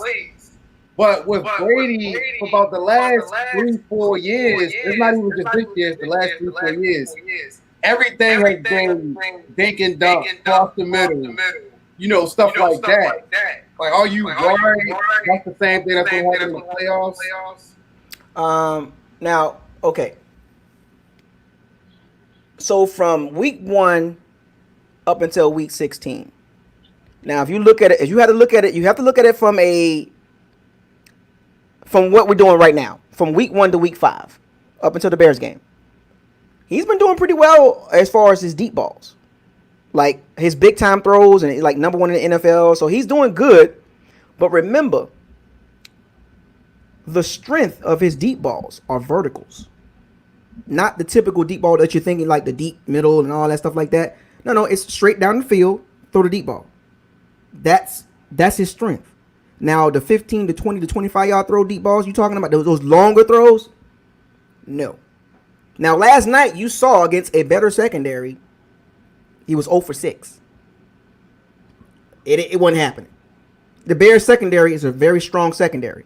And that was my concern when we play better secondaries. How does he look with the big time throws? Well, you saw it.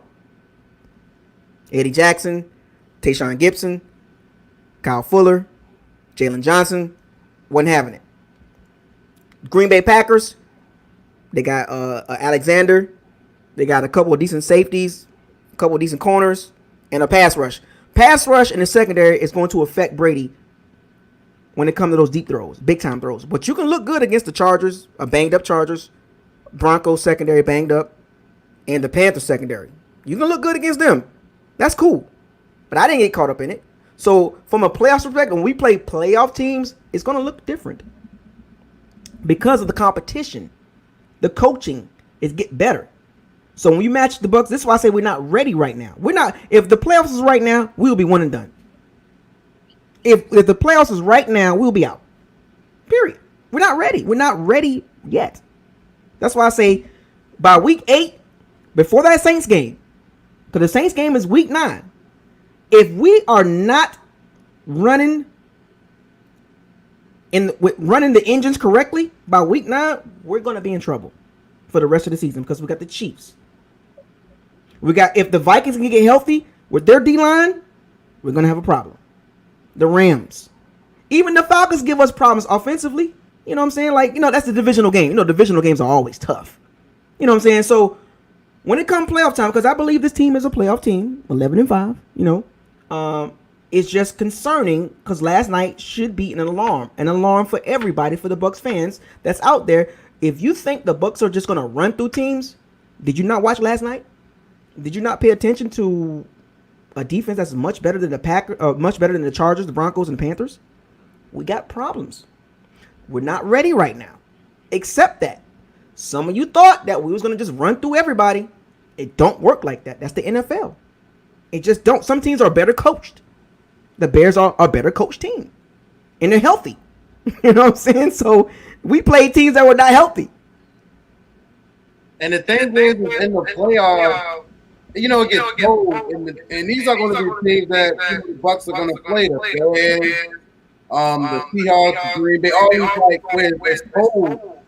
And I think that's going to affect as far as the Bucks offense and things, because great defenses perform in the playoffs in that cold weather. And I'm just worried about Brady. Like I'm worried. Like the game last night scared me. It scared me. Well, here's the thing about the Bucks, and the Bucks got to find a way to do this. Get home field advantage some way, somehow. Some way, somehow, find a way to get home field advantage. We got to. You know what I'm saying? Like, if we can find a way to win the division and get at least one game at home, that first wild card game or get a bye and then get the next team at home. You know what I'm saying? It'll finish with the best record in the NFC and get home field advantage throughout the playoffs, that will be tremendous for the Bucks. That will be tremendous for the passing game.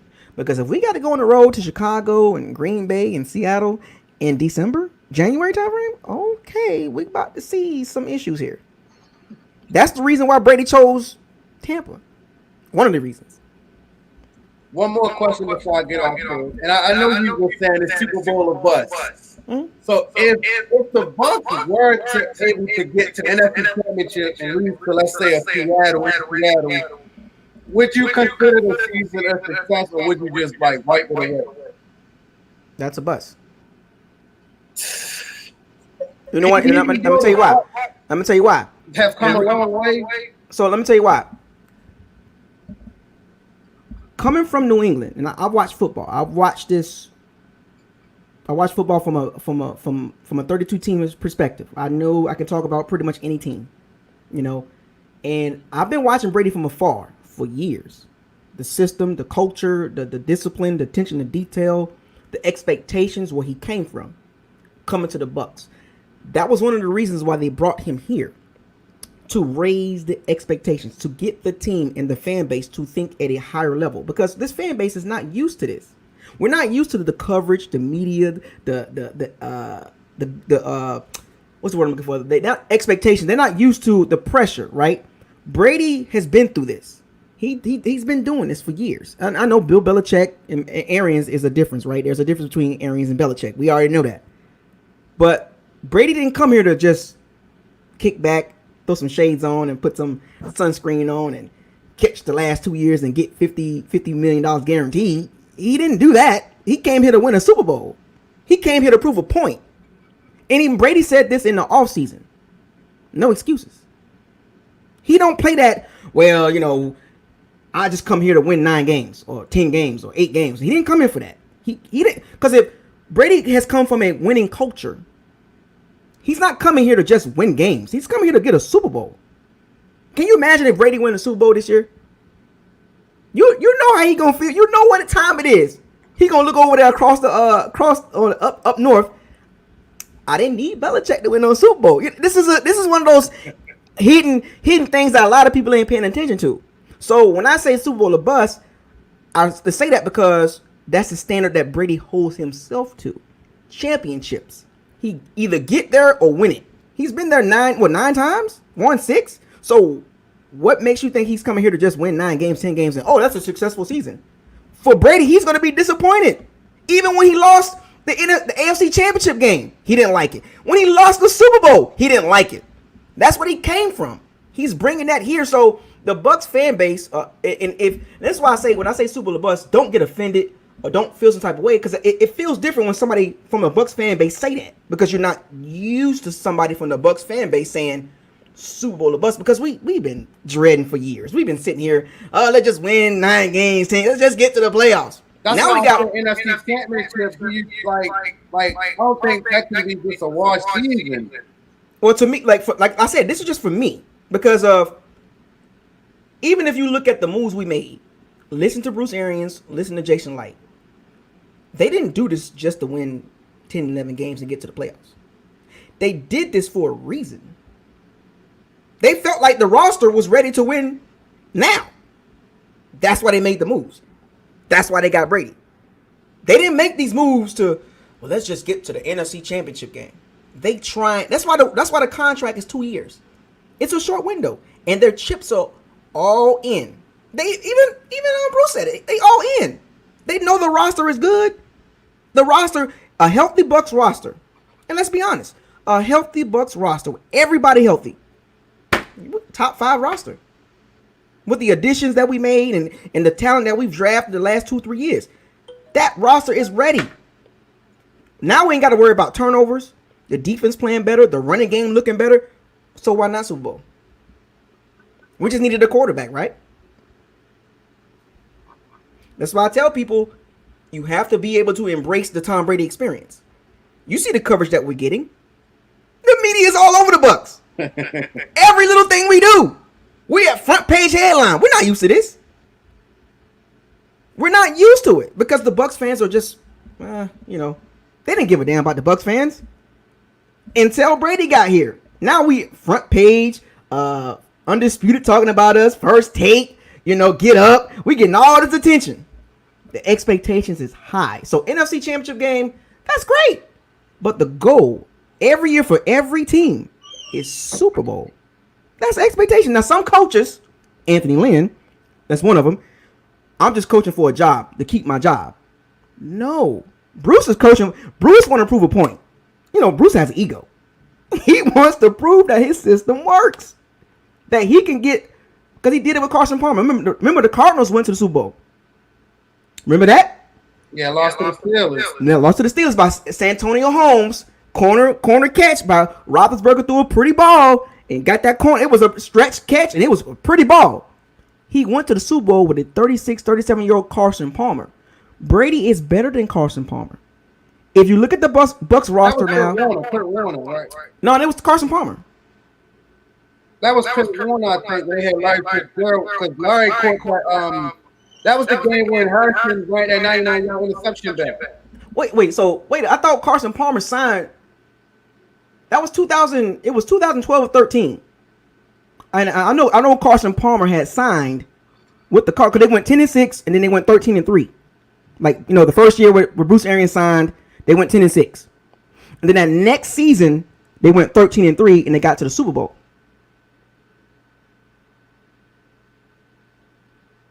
Because I don't remember Kurt Warner being there. Because that was when the Steelers won way before Cardinals. That was 2008, I believe. So Malcolm said 2012. They weren't in the Super Bowl 2012. Because the year they went 13-3, whatever year that was, that's when they went to the Super Bowl. 2012 was the Ravens and the 49ers, I believe. Let me see. Because they went to the Super Bowl with Kurt Warner. See, so Ryan Roddy said Bruce was the Pittsburgh's OC when they won the Super Bowl.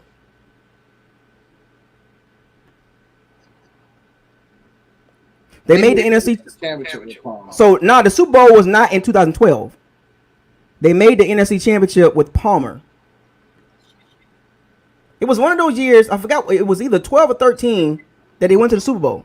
Because Pim Wisenhunt, I believe, was the coach of the Cardinals when they went to the Super Bowl. I think the game you're talking about was it wasn't 08, I believe. Wait a minute. It was 2000. So Pittsburgh to Arizona, Super Bowl. Super Bowl. So that was 2009. That was at Raymond James. That was the Steelers versus Cardinals. That was 2009. That's when the Santonio Holmes catch happened, 2009. So let's fast forward to 3-4 years later when he took the Cardinals. Yeah, it was a Carson Palmer 36-year-old team, and the Bucks are built like that. Yeah. They kind of built kind of like the Cardinals. Those 2 years that Arians had success with the Cardinals. Yep. If you look at the roster, a veteran quarterback, they had, Patrick Peterson, Carlton Davis, Honey Badger, Antoine Winfield Jr. You see the similarities. Todd Bowles was a D coordinator in Arizona, so it's built similar. So Arians' mindset, he thinks is that type of roster. He's missing that David Johnson type of guy. He don't have a David Johnson, a prime David Johnson, and he was a monster. 80 catches. He was a everywhere. Fitzgerald, Chris Godwin. You know what I'm saying? We got Mike Evans. It's very similar to the Cardinals team, 10-6, 13-3 team. So that's the type of team he feel like he has. It was ready to make a jump. So this is why the Bruce Arians expectations is, man, we ready. He's a no risk it, no biscuit guy. He feels like, well, let me make this move with the quarterback. We got the talent, we got the receivers, we got the line, we got everything in place. Let's get this quarterback. So this is why I say that the season, we got 2 years. It's a 2-year window. One of these years we got to go. We just can't, 2 years of Brady, and it's like, yeah, we went to the playoffs. Then, so what was the point of signing him? Right. That's what I'm saying. Like, if they were to lose the NFC Championship, it's always next year. Because remember, I don't believe the Broncos won the Super Bowl. Their first year was they didn't. Right, they won the next year, and but that wasn't Peyton Manning. That was a washed up Peyton Manning. He got carried. He got carried by the Broncos defense. He got benched for Brock Osweiler. He got benched. You see? Remember that? So I don't want to see Brady go through that. I don't want to see Brady just fall off a goddamn cliff. Right now, Brady's playing very well. At 43, he's playing good enough. We're just not ready right now. That's why I'm glad we can get this stuff out the way now. Because come December, when we get to the playoffs, well, that's what we got Brady for. We just got to get there. We just got to make sure we get healthy. Make sure we don't have any major injuries. I know Vita and O.J. Howard are major injuries, but we can't have any more major injuries along now. Now, if we keep having injuries, then it changes.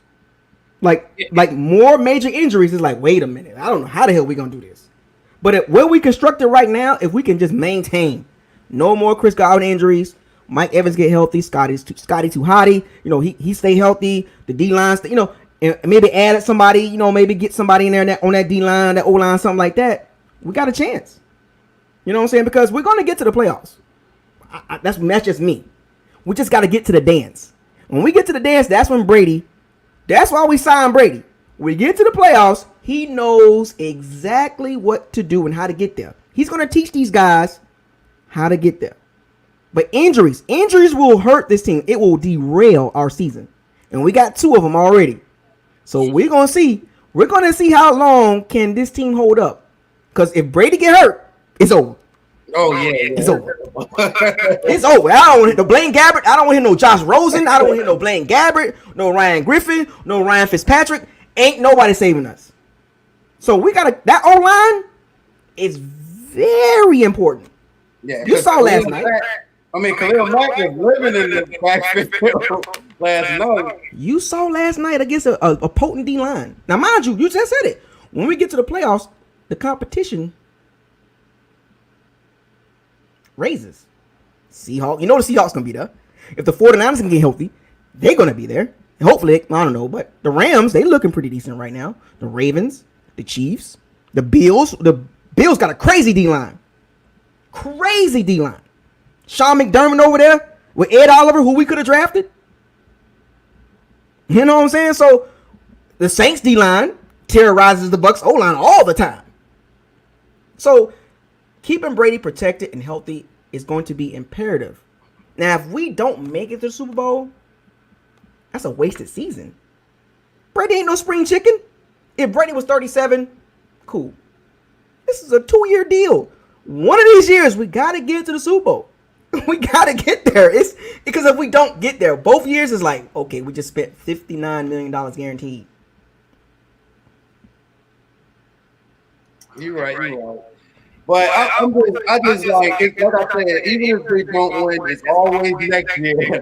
But I don't want to think like that. Yeah. I want to get there this year. I don't want to think like that right now because it's only 5 games into the season. Yeah, preseason definitely could have helped. That's why the first game versus the Saints, that game holds no weight to me. No. The first 4 games, I would consider the first 4 games are kind of like get the feel for the team, preseason games, kind of sort of. I think they might change it they might bring it back to 2 games next year. You know what I'm saying? Like, because you could tell preseason was kind of needed for some of these teams. Like, you know what I'm saying? Like the conditioning and all that stuff. You can see it. You just couldn't cut it out like that. You just couldn't do it. Like 4 games was too much. 4 games was too much. 2 games was pretty much probably they should have did it like that. Because you need preseason. And it proves it. The Bucs needed preseason. Everybody can see that. You know what I'm saying? Like, we need a preseason, man. We need at least 2 games. Even if it's just 1. We gotta have it. You know what I'm saying? So, because you can see the communications with the coaching and the players. You seen the game last night. It was like, what the hell was that? Like, that product is not Super Bowl ready. We still in the oven at 450. We are still in the oven right now, still cooking. And I think we're going to be all right. I think we're going to, once everything kind of settle down, because, from week 5 to week 8, that's the key moment right there for the Bucs season. These next 3 weeks, Packers, Giants, Raiders. These next 3 weeks are key for the second half of the season. Because at week 9, when the Saints come to town, if we're not ready in week 9, then what? Well, week 10 we'll be ready. That's the Rams and the Chiefs coming around the corner. You know what I'm saying? Like, we ain't got time. We don't have time. Well, we got to get ready. We'll be ready week 11. Nah, man. I don't want to see this. Well, the last 4 or 5 weeks, we went 3-1. Well, we need to win these games now. The Giants, the Raiders, the Falcons. We got to win these games now. Saints, we got to beat them now. Confidence, momentum building as the season go. We are progressing. We're 3-2. We had a little wake up call last night. It's okay. Get some healthy bodies back in there, and we see how we look. Because week 16, the Falcons is the last game of the season. We should be resting players. See how that works? Right. You know what I'm saying? So this is one of those seasons. It's a weird season period. It's a weird season for everybody. You see it across the league. Everybody's banged up. Injuries, it looks bad. If we can find a way to navigate through all this nonsense, I think the Bucs are going to be really tough to get out in the playoffs. That's just my opinion. I mean, I'm pessimistic. I'm excited because of the moves we made. Told me we ain't trying to win 9 games. We trying to get somewhere. We signed one of the GOATs.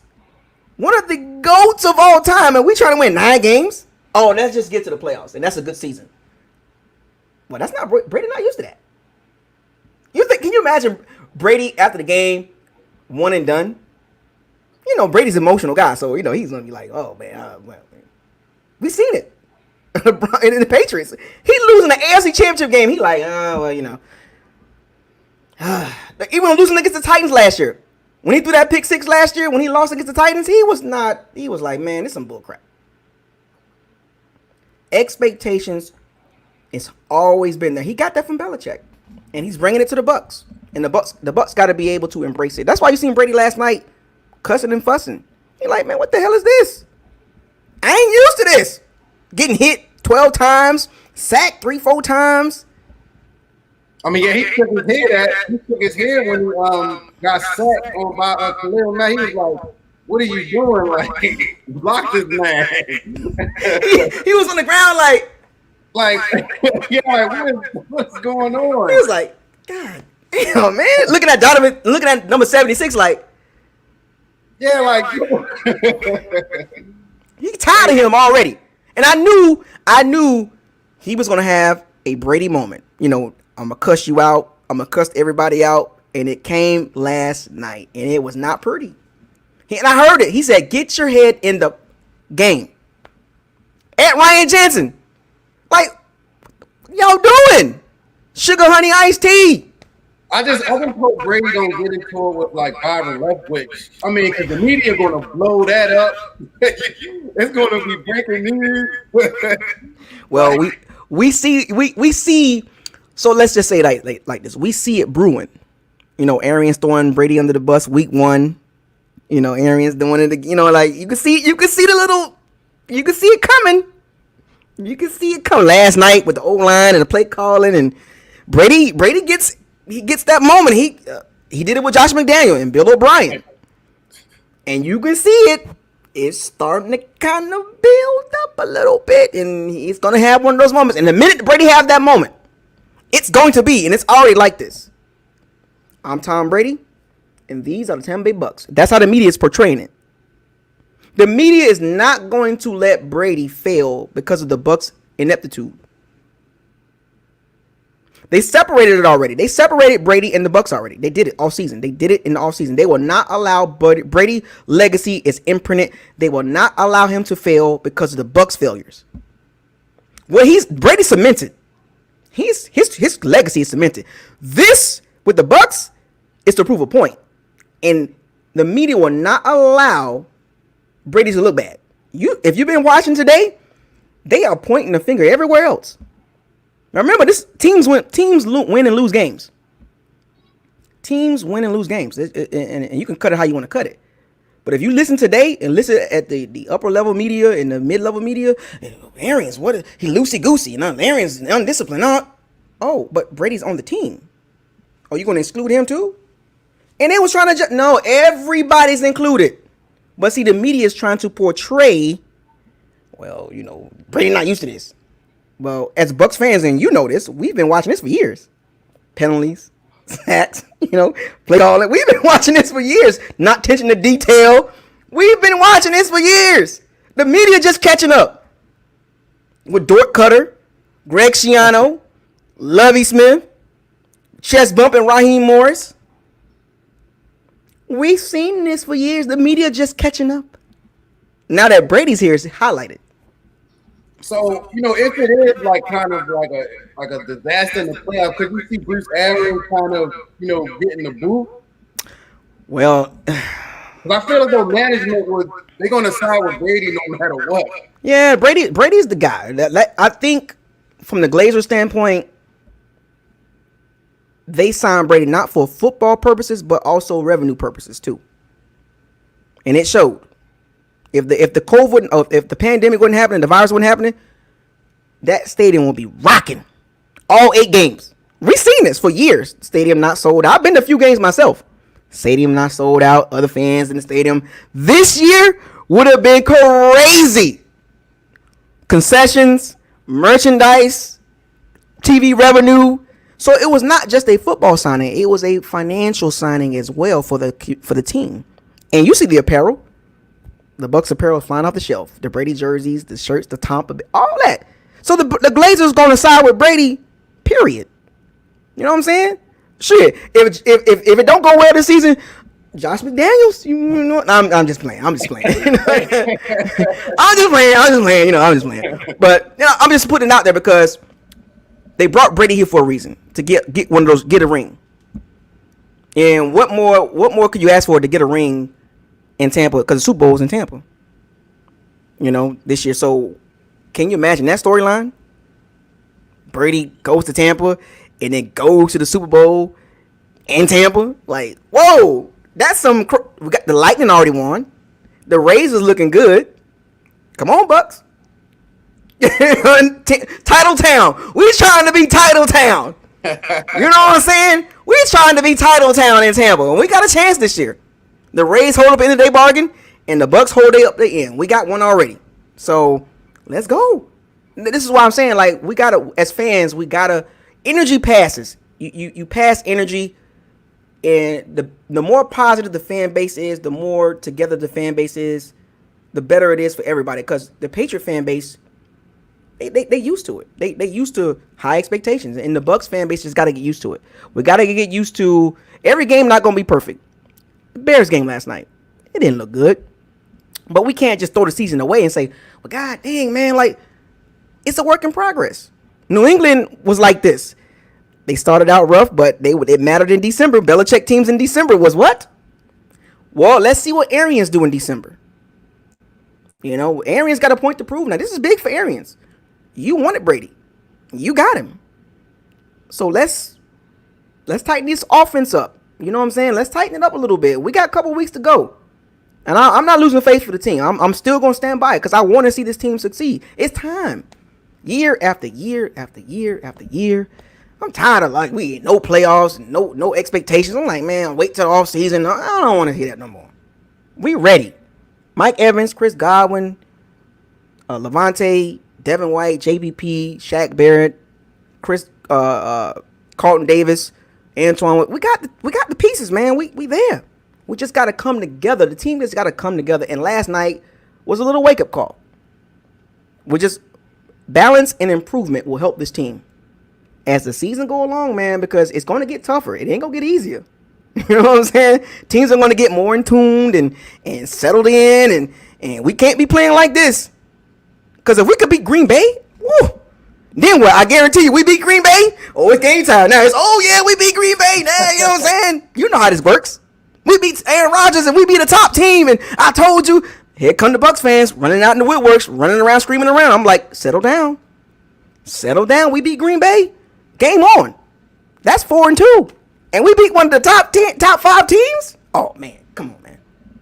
And that could be a potential playoff preview. I mean, I don't want to look that far down the head, but I know.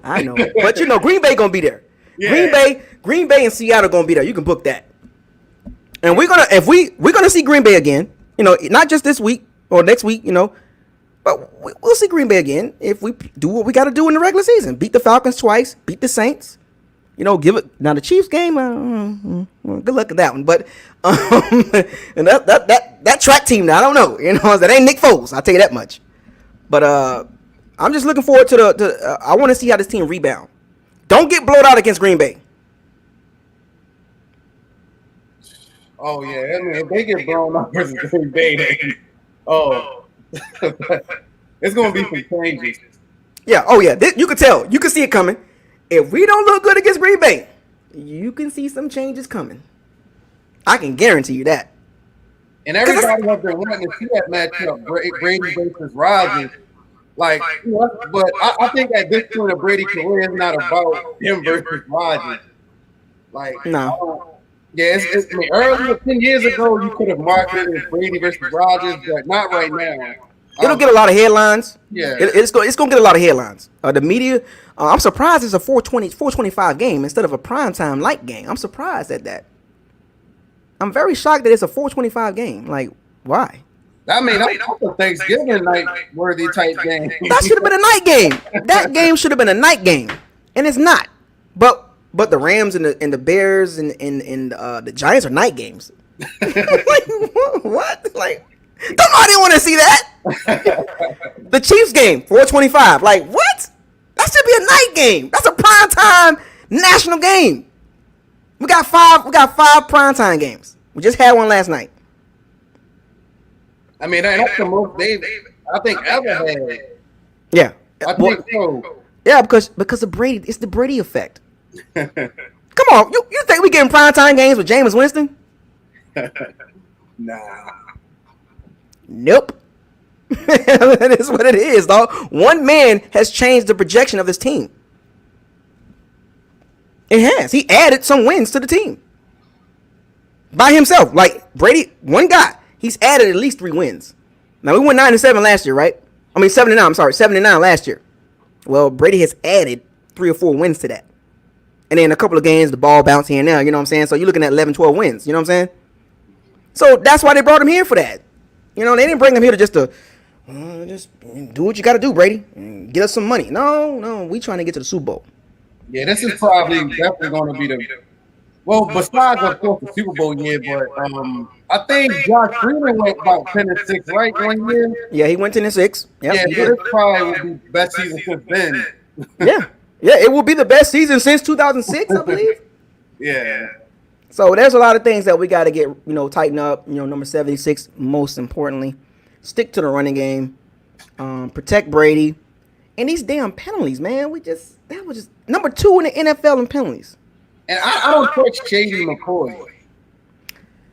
I don't know what. I mean, like you said, the Brady effect. They went and signed McCoy, Fournette, and they already have a legit starting running. It's like you're just doing stuff just to stack the team. I mean, that don't work in the NFL. Now, the Fournette signing, I can understand that, right? That Fournette was replacing Peyton Barber. You know what I'm saying? Like, Peyton Barber, going from Peyton Barber to Leonard Fournette, it's a big difference. And I told people this about Leonard Fournette. To get the most production out of Leonard Fournette, he has to get a lot of carries. He's not a 10, 11 carry guy. So to get your bang for the Bucs to get their bang for their buck at running back for signing Fournette, because he's the highest paid running back on the team. 20 carries, 25. That's how you get your bang for the buck. Because if he's getting 9, 10 carries a game, you're not going to see great numbers from Fournette. He's never been that guy. I watched him from LSU, even at St. Aug, his high school. They gave that man the ball continuously. He is a powerful runner. But to get 9, 10, 11 carries a game, that's not Fournette. You're not going to see big gains from him like that. And we saw it already. He had like 9 carries, and that's not his game. So going from Umawale and Peyton Barber to Fournette, Ronald Jones, and McCoy is an upgrade. Y'all know how I feel about Peyton Barber and Umawale. Negatives, both of them.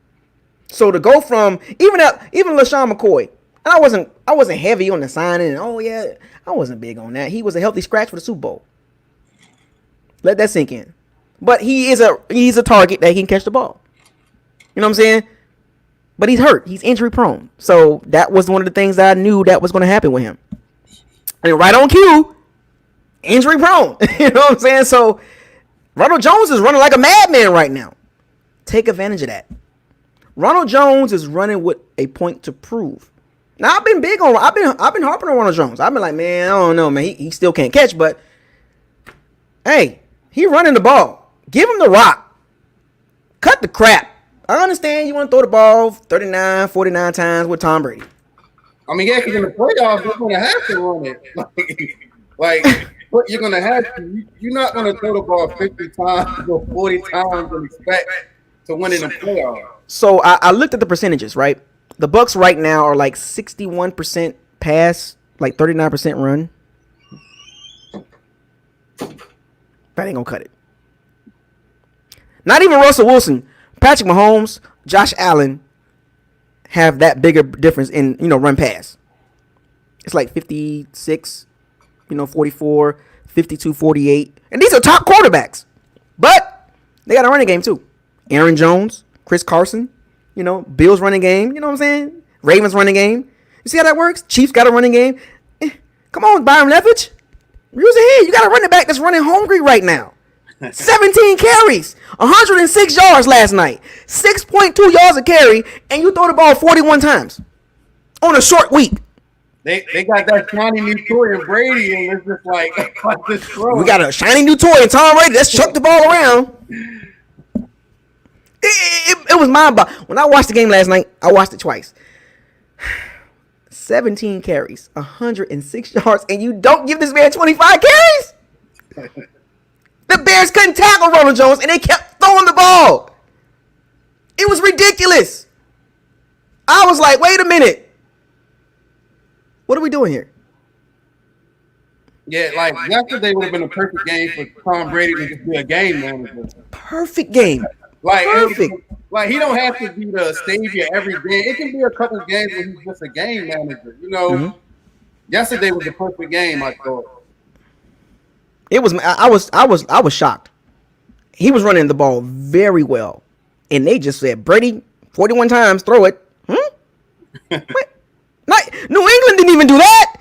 New England was a hybrid chameleon team. Like you had games. One game, New England will have 42 rushes, and they'll win. And the next game they'll have 45 passes. They'll win. And then you just couldn't figure out. But Arians, 35, 42 times, 45 times. Like, what you doing? Ronald Jones is... What? Like, it's weird with Bruce Arians. His ego is pass. And you can't do that against the Bears, the Packers, the Ravens, the Rams, the Bills. It ain't happening. Colts. It ain't happening. They're just too good of a team. And we got a running game this year. We have a... we've been screaming for running game for the last 3, 4, 5 years. Ever since pre-PED Doug Martin. You know what I'm saying? Like when Doug Martin got strapped for them PEDs, it was downhill. Doug Martin post PEDs. Jacquizz Rodgers, Charles Sims, Hansberg, Peyton Barber, Jacquizz Rodgers, Umuwale. It's been a revolving door. But I called it out. I called this out. But Buckles Log, you hating? You pushing the narrative? No, we didn't have a running game. Y'all know we didn't. We didn't have. But we got one this year, and it's like, nah, we're gonna throw the ball. What? That's been like the Buck history. I mean, they really never had a probably since what Mike Allstott. Ward Dunn, Mike Allstott. Yep. But like we never really had, a good running back. So I mean, look, LeGarrette Blount had a good season, for the Bucks. I mean, he had that one good year. LeGarrette Blount, he had like 1,006 yards. I mean, but they didn't use him that much. I don't know why they didn't use LeGarrette Blount. Cadillac Williams, So our running game history hasn't been great. Yeah. Doug Martin had 2 good seasons. Was it 2013 and 2014 and 2015 and 2013. Jameis Winston's rookie year, Doug Martin had 1,406 yards or something like that, which was great. They went 6-10. Then after that, where the hell the running game went? Dort Cutter came in, throw the ball around. What? Like, oh man, like About time we got a running game, and I'm happy we do. A healthy Fournette, a hard running Ronald Jones. Fam, like that's use it. gotta use it, man. I understand you want Brady to throw the ball around, you want to prop him up, and you want your ego out there and all that, Bruce Arians, but this guy, that guy, gotta swallow your pride, fam. Like, you got a running game now. Use it. You know what I'm saying? I don't want to hear this. I don't want to see this 41 times and 17 runs. I don't want to see that. We're more efficient when we're running the ball and passing the ball. See the balance? When we throw the ball a lot, it takes us off rhythm. So it's just one of those things that just pay attention to that moving forward. And you're predictable. Teams know what you're doing. Like, yeah, the Bears knew it. The Bears knew when we got past Happy. The Bears knew what time it was. Let's drop the linebackers. Let's stop these little curl and cuts that Brady like to throw. And you see what happened in the last couple drives, right? The Bears shut it down. And Brady had to make those tight window throws, and it was off target like a mud. I mean, severely off target. I mean, when Brady off target, it's like, yo, what was that? Like the throw to Ronald Jones, the minute and 17 seconds of that last drive, right? The first down play call was a loss. Ronald Jones got stopped for a loss for 2 yards. The second down throw, he threw the ball to Ronald Jones. It wasn't even on target. It literally hit Eddie Jackson in the chest. And Eddie Jackson was going for the tackle, and Eddie Jackson didn't realize the ball was being thrown at his chest. That was a horrible throw. And then the third down throw to Tyler Johnson wasn't even close. I mean, that's like, is that 80? And then we got the ball back for the game-winning drive. What was that? Like, you know what I'm saying? Like, those throws was like, So it was just weird. It was just like, those throws was horrible. I mean, he had some good throws during the game, you know what I'm saying? Like, he had some good throws, but when it came down to the crunch time, I was like, bro, you off target, big time. And he dodged a couple interceptions too. Gronkowski tipped ball. Tayshaun Gibson was going to intercept that. The one he tipped the ball to, the one that Rob Gronkowski tipped, and it went over everybody's head. And Evans and WW Grunt was in the same area. If Gronkowski didn't tip that ball, Tayshaun Gibson was going to intercept that. And then that one throw to Mike Evans, that skinny post in the end zone, it was badly overthrown. Good, because if it was on target, that was a pick six. I watched the game. I was like, yo, I'm glad that ball was overthrown that bad, because Eddie Jackson flashed across that route, and that was going to be a pick six. So he had some throws that I was like, yo, Brady, really? He didn't look good this game. You know what I'm saying? It happens. You know what I'm saying? But we got some things to work on, man. Defensively, offensively, and the penalties. Penalties. Number 2 in the NFL in penalties. Number 2. That's coaching. And the media is letting Arians have it. Big time. Well, Brady's not used to this. Well, that's Bruce Arians. That's Bruce Arians style. You know what I'm saying? Like, did you watch him in Arizona? Penalty after penalty after penalty after penalty after penalty. Like, Arizona was one of the top penalty teams in the NFL. So it's never left his. I don't know what it is. His attention to detail is weird. His in-game situational decisions is weird. Like, what? You didn't go for it on 4th and 1 and you in the red zone? What you went for it on your side of the field when you shouldn't have did that? You should have punted the ball.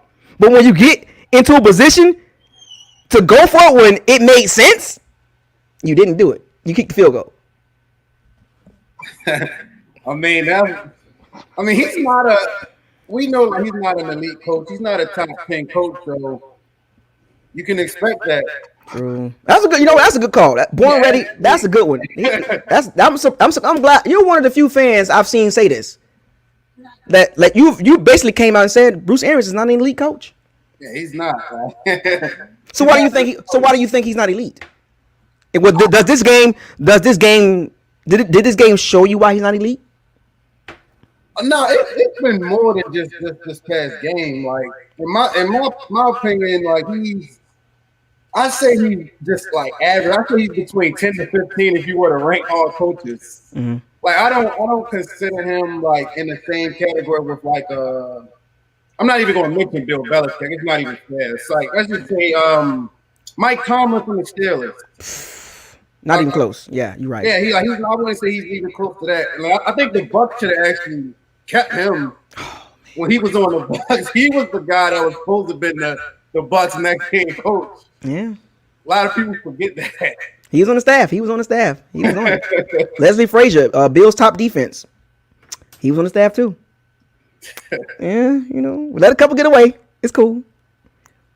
But Bruce is not. He's not a horrible coach. Like you say, he's not a horrible coach, but he's just average. I mean, he's not bad. I mean, I've seen some bad coaches. Like Jason Garrett, that's a bad coach. Yeah, that's a bad. Mike McCarthy, Jason Garrett, like Dan Quinn. Those are bad coaches. Yeah. You know what I'm saying? Bad coaches. But yeah, Bruce got to he got to find a way and to sum all this up. Bruce is an outspoken coach. He talks a lot. He says stuff that I'm like, what? And like weird stuff. Like, what are you talking about? And you watch his, his headlines, his eye-catching lines. He got to stop talking. He got to stop talking and coach. Attention to detail, Bruce. Penalties, O-line. Stop talking and coach. Anything you want to say to wrap this Buckles Locker session up with the Bandits and Pirates, man? Go ahead and take it home, man. No, man, I'm happy I got on here. Now I've been watching you for a while now, man. Keep doing your thing. I salute you, man. Hoping the best for this season. Yeah, we're 3-2, man. We still division leaders.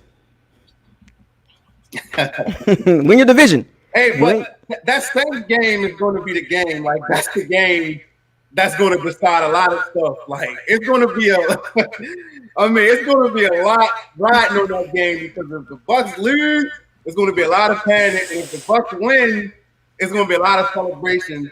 And then the Saints fan base also is going to, like, you're not going to hear from them if the Bucs win. Right. I mean, it basically week 9 decides the division. It's just what it is. The week 9 basically decides the division. And they have to sweep the Falcons and the Panthers. Yeah, I think they're gonna do it. Yeah, but the week 9 is the huge game. I think it might be bigger than the Chiefs game. Oh yeah, of course. I mean, the Chiefs might be undefeated. Who knows? But I'm not really worried about that game. It's the Saints game.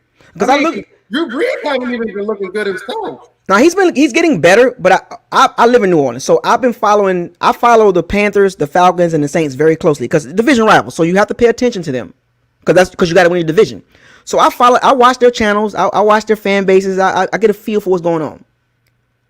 The Saints are about to get healthy, and I looked at their schedule. Going into the Bucs game, week 9, they could be 6-2. Their next 3 games, they should be able to win those games. Like, Saints should be, they should win those games. The Lions, I think the Bears, like, I seen the schedule. It was like, the Saints might be 6-2 going into week 9 against the Bucs. And can you imagine the Saints 6-2, the Bucs 6-2, 5-3, whatever? That's a huge game. Huge. Because if the Saints sweep us, we got to go on the road, fam. Like, you know what I'm saying? Remember I told you earlier? I don't want to go on the road.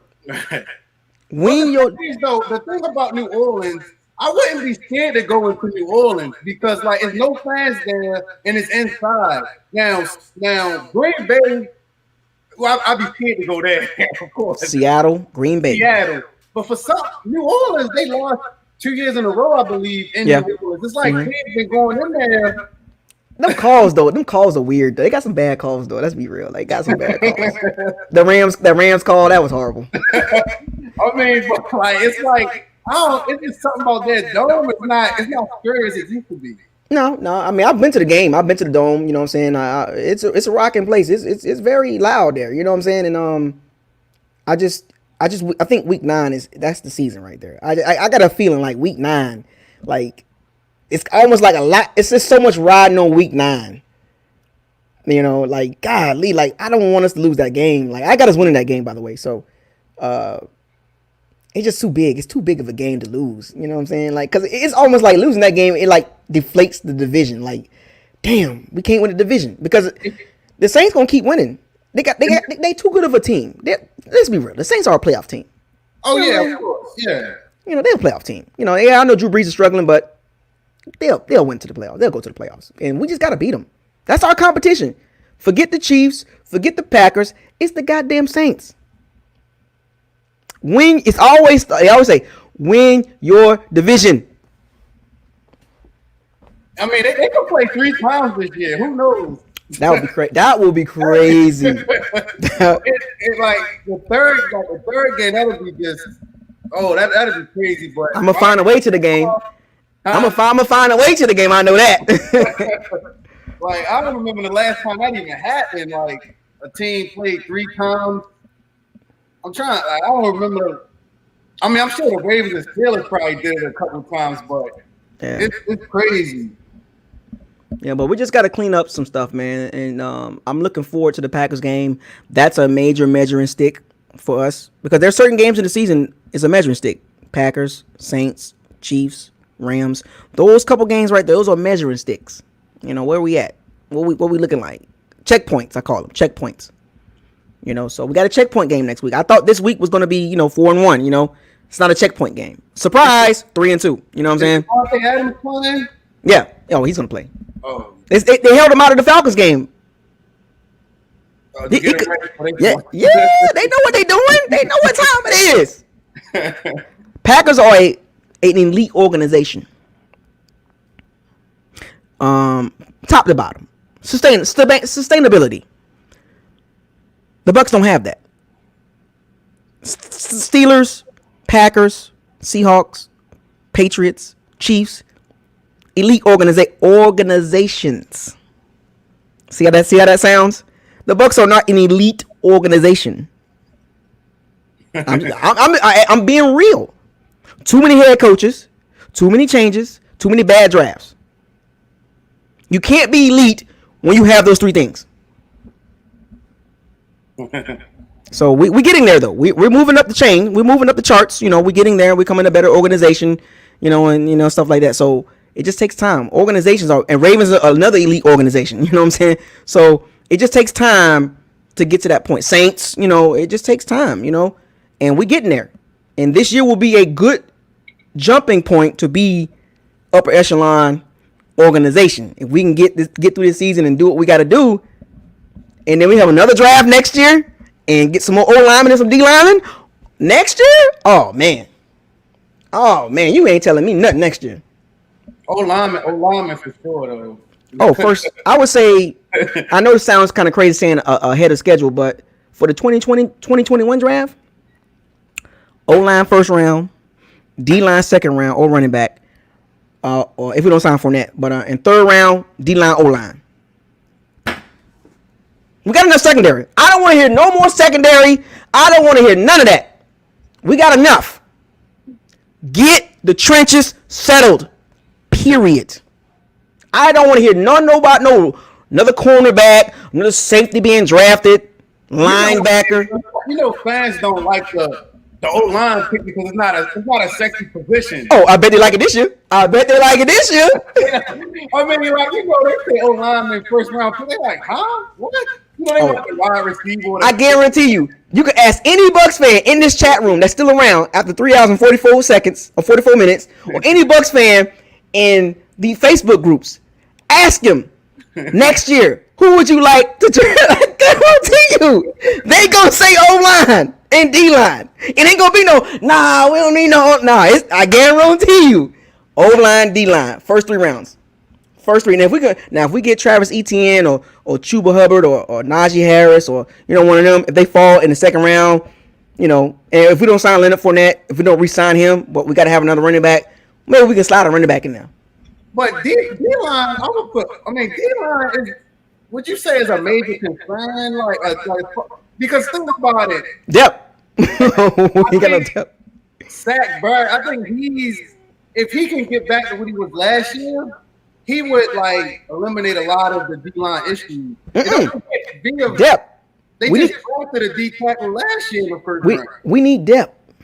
Pass rushers, young stud pass rushers. We need that. JPP is 32. He can still be you 10 sacks. I understand that, but we need some depth. We need to go 6-7 deep, not 4 deep. The Bills are 8 deep. The Rams 6-7 deep. The Ravens 6-7 deep. The Bears 6-7, 8, 9 deep. The 49ers healthy 8 deep. The Colts 6-7. We don't have depth on the D line. We don't. Pass rushing depth. Because after Shaq Barrett and JPP, then what? Go ahead. Then what? I just think he could eliminate a lot of that if he could get back to what he was last year. One guy doesn't eliminate depth. So who else? No, think about it though. When before the Bears got Khalil Mack, they want this elite defense. At the moment they got Khalil Mack, they all of a sudden became a good defense. Because remember that first game versus the Packers? Khalil Mack. So last night is a prime example. Oh yeah, but Khalil Mack, Hakeem Hicks, Robert Quinn, and those other 3 guys that was getting back there. That's depth. We don't have that. We got Nacho, Khalid Davis, Anthony Nelson, Patrick O'Connor. Do you think? I mean, I know a lot of people don't really like this guy, but you think that David Clowney would have been okay, or that would have been a huge addition? Because he was out there for a while. Yeah, that would have been a huge addition. Like instead of WW Gronk, and we could have maybe got him. You know what I'm saying? I don't know. That money could have went towards him. Yeah, and I think next year, we're gonna address that too. We're gonna address the D-line depth and the O-line. I guarantee that. They see it. I mean, it's obvious. We see it. If you can see it, I can see it. We're going to address that next year, whether we resign Shaq Barrett or not. I guarantee you, free agency and draft, those are going to be heavily, heavily addressed for the first time in forever. Now, we got Tristan first round last year, right? I mean, this year, right? That's cool. But I think for the first time, the Bucs are going to go right into the trenches, invest free agency and draft trenches, depth, talent, upgrade talent. You know what I'm saying? If Alex Cappadone improve and show, upgrade, you know what I'm saying? Like, we got to get the trenches right. We need depth, especially on the D-line. The D-line, Sue's gone. Sue got a 1-year deal. JPP, 2-year deal. We got to get some pass rushers. Khalid Davis, Patrick O'Connor, Anthony Nelson. Nah, fam. You know what I'm saying? Nah, fam. That ain't gonna work. You know what I'm saying? Like, last night. Now we about to see Nacho take over Villa, right? Yeah. Is that a drop-off? Major. I think so. Major. Now you make him a point. But I feel as though if other guys stepped up, it can at least, patch it or something. We'll see. I don't think... Bird is not even showing up. Zach Barrett ain't looking like no Zach Barrett. I see why they just franchised him now. Like, they didn't want to invest a 4-year deal or something like that. Smart move. Smart move by Jason Light. Let's see one more year. And right now, nah, I'm good on that. We ain't finna give you all that money, fam. And we got Chris Godwin extending Levante David. Nah, fam. Like, you know what I'm saying? Like, because if Shaq Barrett give us 7-8 sacks, what you think? Long-term, big contract? Nah, fam. You can take this deal. You can take this deal or walk. They're not going to franchise him again because no. Salary would increase even more. If he gets like 7-8 sacks, that's a disappointment to me. Yes, it's a huge drop-off. And guess what? You're going to take this 3-4 year deal for like 29, you know what I'm saying? Take it or leave it, fam. You know what I'm saying? Like, we're not going to give you no $45 million guaranteed. You know somebody like the Dolphins will. Yeah, good luck. Good luck. Go ahead, do that because we got other priorities. Right. You know what I'm saying? So because we missed out on Ed Oliver and Josh Allen. You know what I'm saying? We took Devin White. Devin White, hey, your number's about to get called next year, fam. Hey, what's the jump at? I need you to make a jump. You got picked number 5. You need to Luke Kuechly, Bobby Wagner level. You know what I'm saying? Yeah, we need you to make a jump. So I'm gonna give Devin White. That's a major jump if you talking Luke Kuechly. Number 5 in the NFL. You got picked number 5. Yeah. When you get picked that high, that's an elite guys. That's game changing. Joey Bosa, Nick Bosa. Those are elite guys. Game changing, defensive changing type guys. Luke Kuechly was a high draft pick. Bobby Wagner wasn't, but you get what I'm saying. When you get picked that high, you are expected to do some. Right. Pick number 5. Getting drafted number 5, top 10 pick. You're not getting drafted to be average. You're the creme de la creme of the draft class. So you are an impact player. You have that star. If you play Madden, right? You got that star. You're the impact guy. You know what I'm saying? If you line up, you see that star. You know what I'm saying? And that's the expectations for Devin White, as he get older. You know what I'm saying? That's the expectations. Derek Brooks level. You got to just be that type of guy. Because if you just be... Was Devin Bush in that draft? Yeah, Devin Bush got drafted after Devin White. A couple picks after. And he's looking good. Yeah. I mean, he out there making plays. I mean, last year he was right now in the ball. So I got my fingers crossed with Devin White. I think he's going to turn out. I hope he turn out. I hope he does. Because if he doesn't, and Ed Oliver and Josh Allen ascend, yikes. Yikes. That's going to be a yikes moment. Like, if Ed Oliver and Josh Allen become elite pass rushers, which they are on their way, yikes. Yikes. And Devin White just kind of nah, man. That'll be a disaster. Because then we got to address it again. Yeah, that's like a wasted pick. Yeah, I was concerned. I was like, pass rusher, man. Ed Oliver and Josh Allen, man. I was like, you got to get up. You got to get one of them. Nope, Devin White. I was like, all right, that's cool. You know what I'm saying? Like, all right, let's see what happens. But if he don't turn out and Ed Oliver and Josh Allen,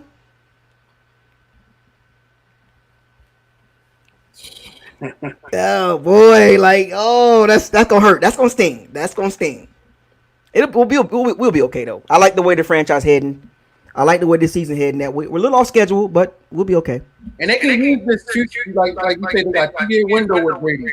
They can use this 2-year window to build, to become a Pittsburgh Ravens, that stability, because they can easily draft somebody, a quarterback, and just sit them behind Brady. Like they can build up these 2 years. Because we can stick a quarterback in there, in 3 years, 2 years from now, and we got the pieces already around him. You know what I'm saying? Like if the Chargers were healthy, that's how we can look in 2 years. See, the Chargers around Justin Herbert, a healthy Chargers team around Herbert, they nice. They loaded. And we could be like that too. You know what I'm saying? Like, once Brady gone, we get one of them young stud quarterbacks, and we got the pieces around him, Godwin, Evans, you know what I'm saying? We good. So we'll see. Draft is very important, man. You got to draft, man. You got to draft well. And the last couple drafts has been pretty good. So, but the Dort Cutter area, the Dort Cutter era, set the franchise back 2 years, 3 years. Those horrible draft picks, 2016, 17, 18. It wasn't, 2016, 17. Yikes. That hurts. When you don't draft right, it hurts the franchise. Yeah, if you get about 7 picks at the least in the draft, you got to at least get on like 3 or 4. Yep. At least 3 or 4, in my opinion. You cannot just miss all. They missed on Jason Light missed the whole damn draft. You can't. I mean, if you could just hit on at least 3. I mean, that's how teams like Seattle build their team, like the Saints. They just draft well. They hit on their whole draft class. 2016, 17. The Saints hit on their whole draft class. The entire draft class. And the Bucks didn't. That's all. Like if you just hit on 3 picks, you be okay. In about 3-4 years, you be like, whoa, we got a nice team. Like 2016, 2017 was the 2 worst drafts, and it hurt the team, offensively and defensively. Hurt the team bad. Mike Smith defense was horrible. Dort Cutter style of offense was horrible. See Atlanta right now. And guess who the OC in Atlanta? Dort Cutter. And people try to think about some of the Bucks fans try to justify Dort Cutter to me. Well, to be fair to him though, it hasn't been his fault in Atlanta. They can't hold leads. They can't hold leads in Atlanta. Dort Cutter offense, I've watched them this season. When it come down to the crunch time, they don't convert. They can't hold leads, man. Like they'll get up on you quick. And put up all these yards against Seattle. Put up all these yards up and down the field. Lose. What? So, Dort Cutter set the franchise back 2-3 years. And people try to justify that dude. It won't happen with me. He's trash. His draft class was trash. Both of them. 16 and 17. And guess who's a part of that? Jason Light. He looks better now with Bruce Arians. He looks better with Bruce Arians and Todd Bowles now, don't he? Jason Light looks a whole lot better. But with Dort Cutter, he was horrible. Horrible. But right now, the franchise is on the right track. They're on the right track now. They got Arians there, Todd Bowles. You can see the difference. You know what I'm saying? You can see the difference from Dort Cutter to Bruce Arians. You can see the difference across the board. You know what I'm saying? I will say that. So, we getting there. We making progress. I'm happy with that. I'm more happy now than I was with Dort Cutter. You know what I'm saying? So, no more of that. You know what I'm saying?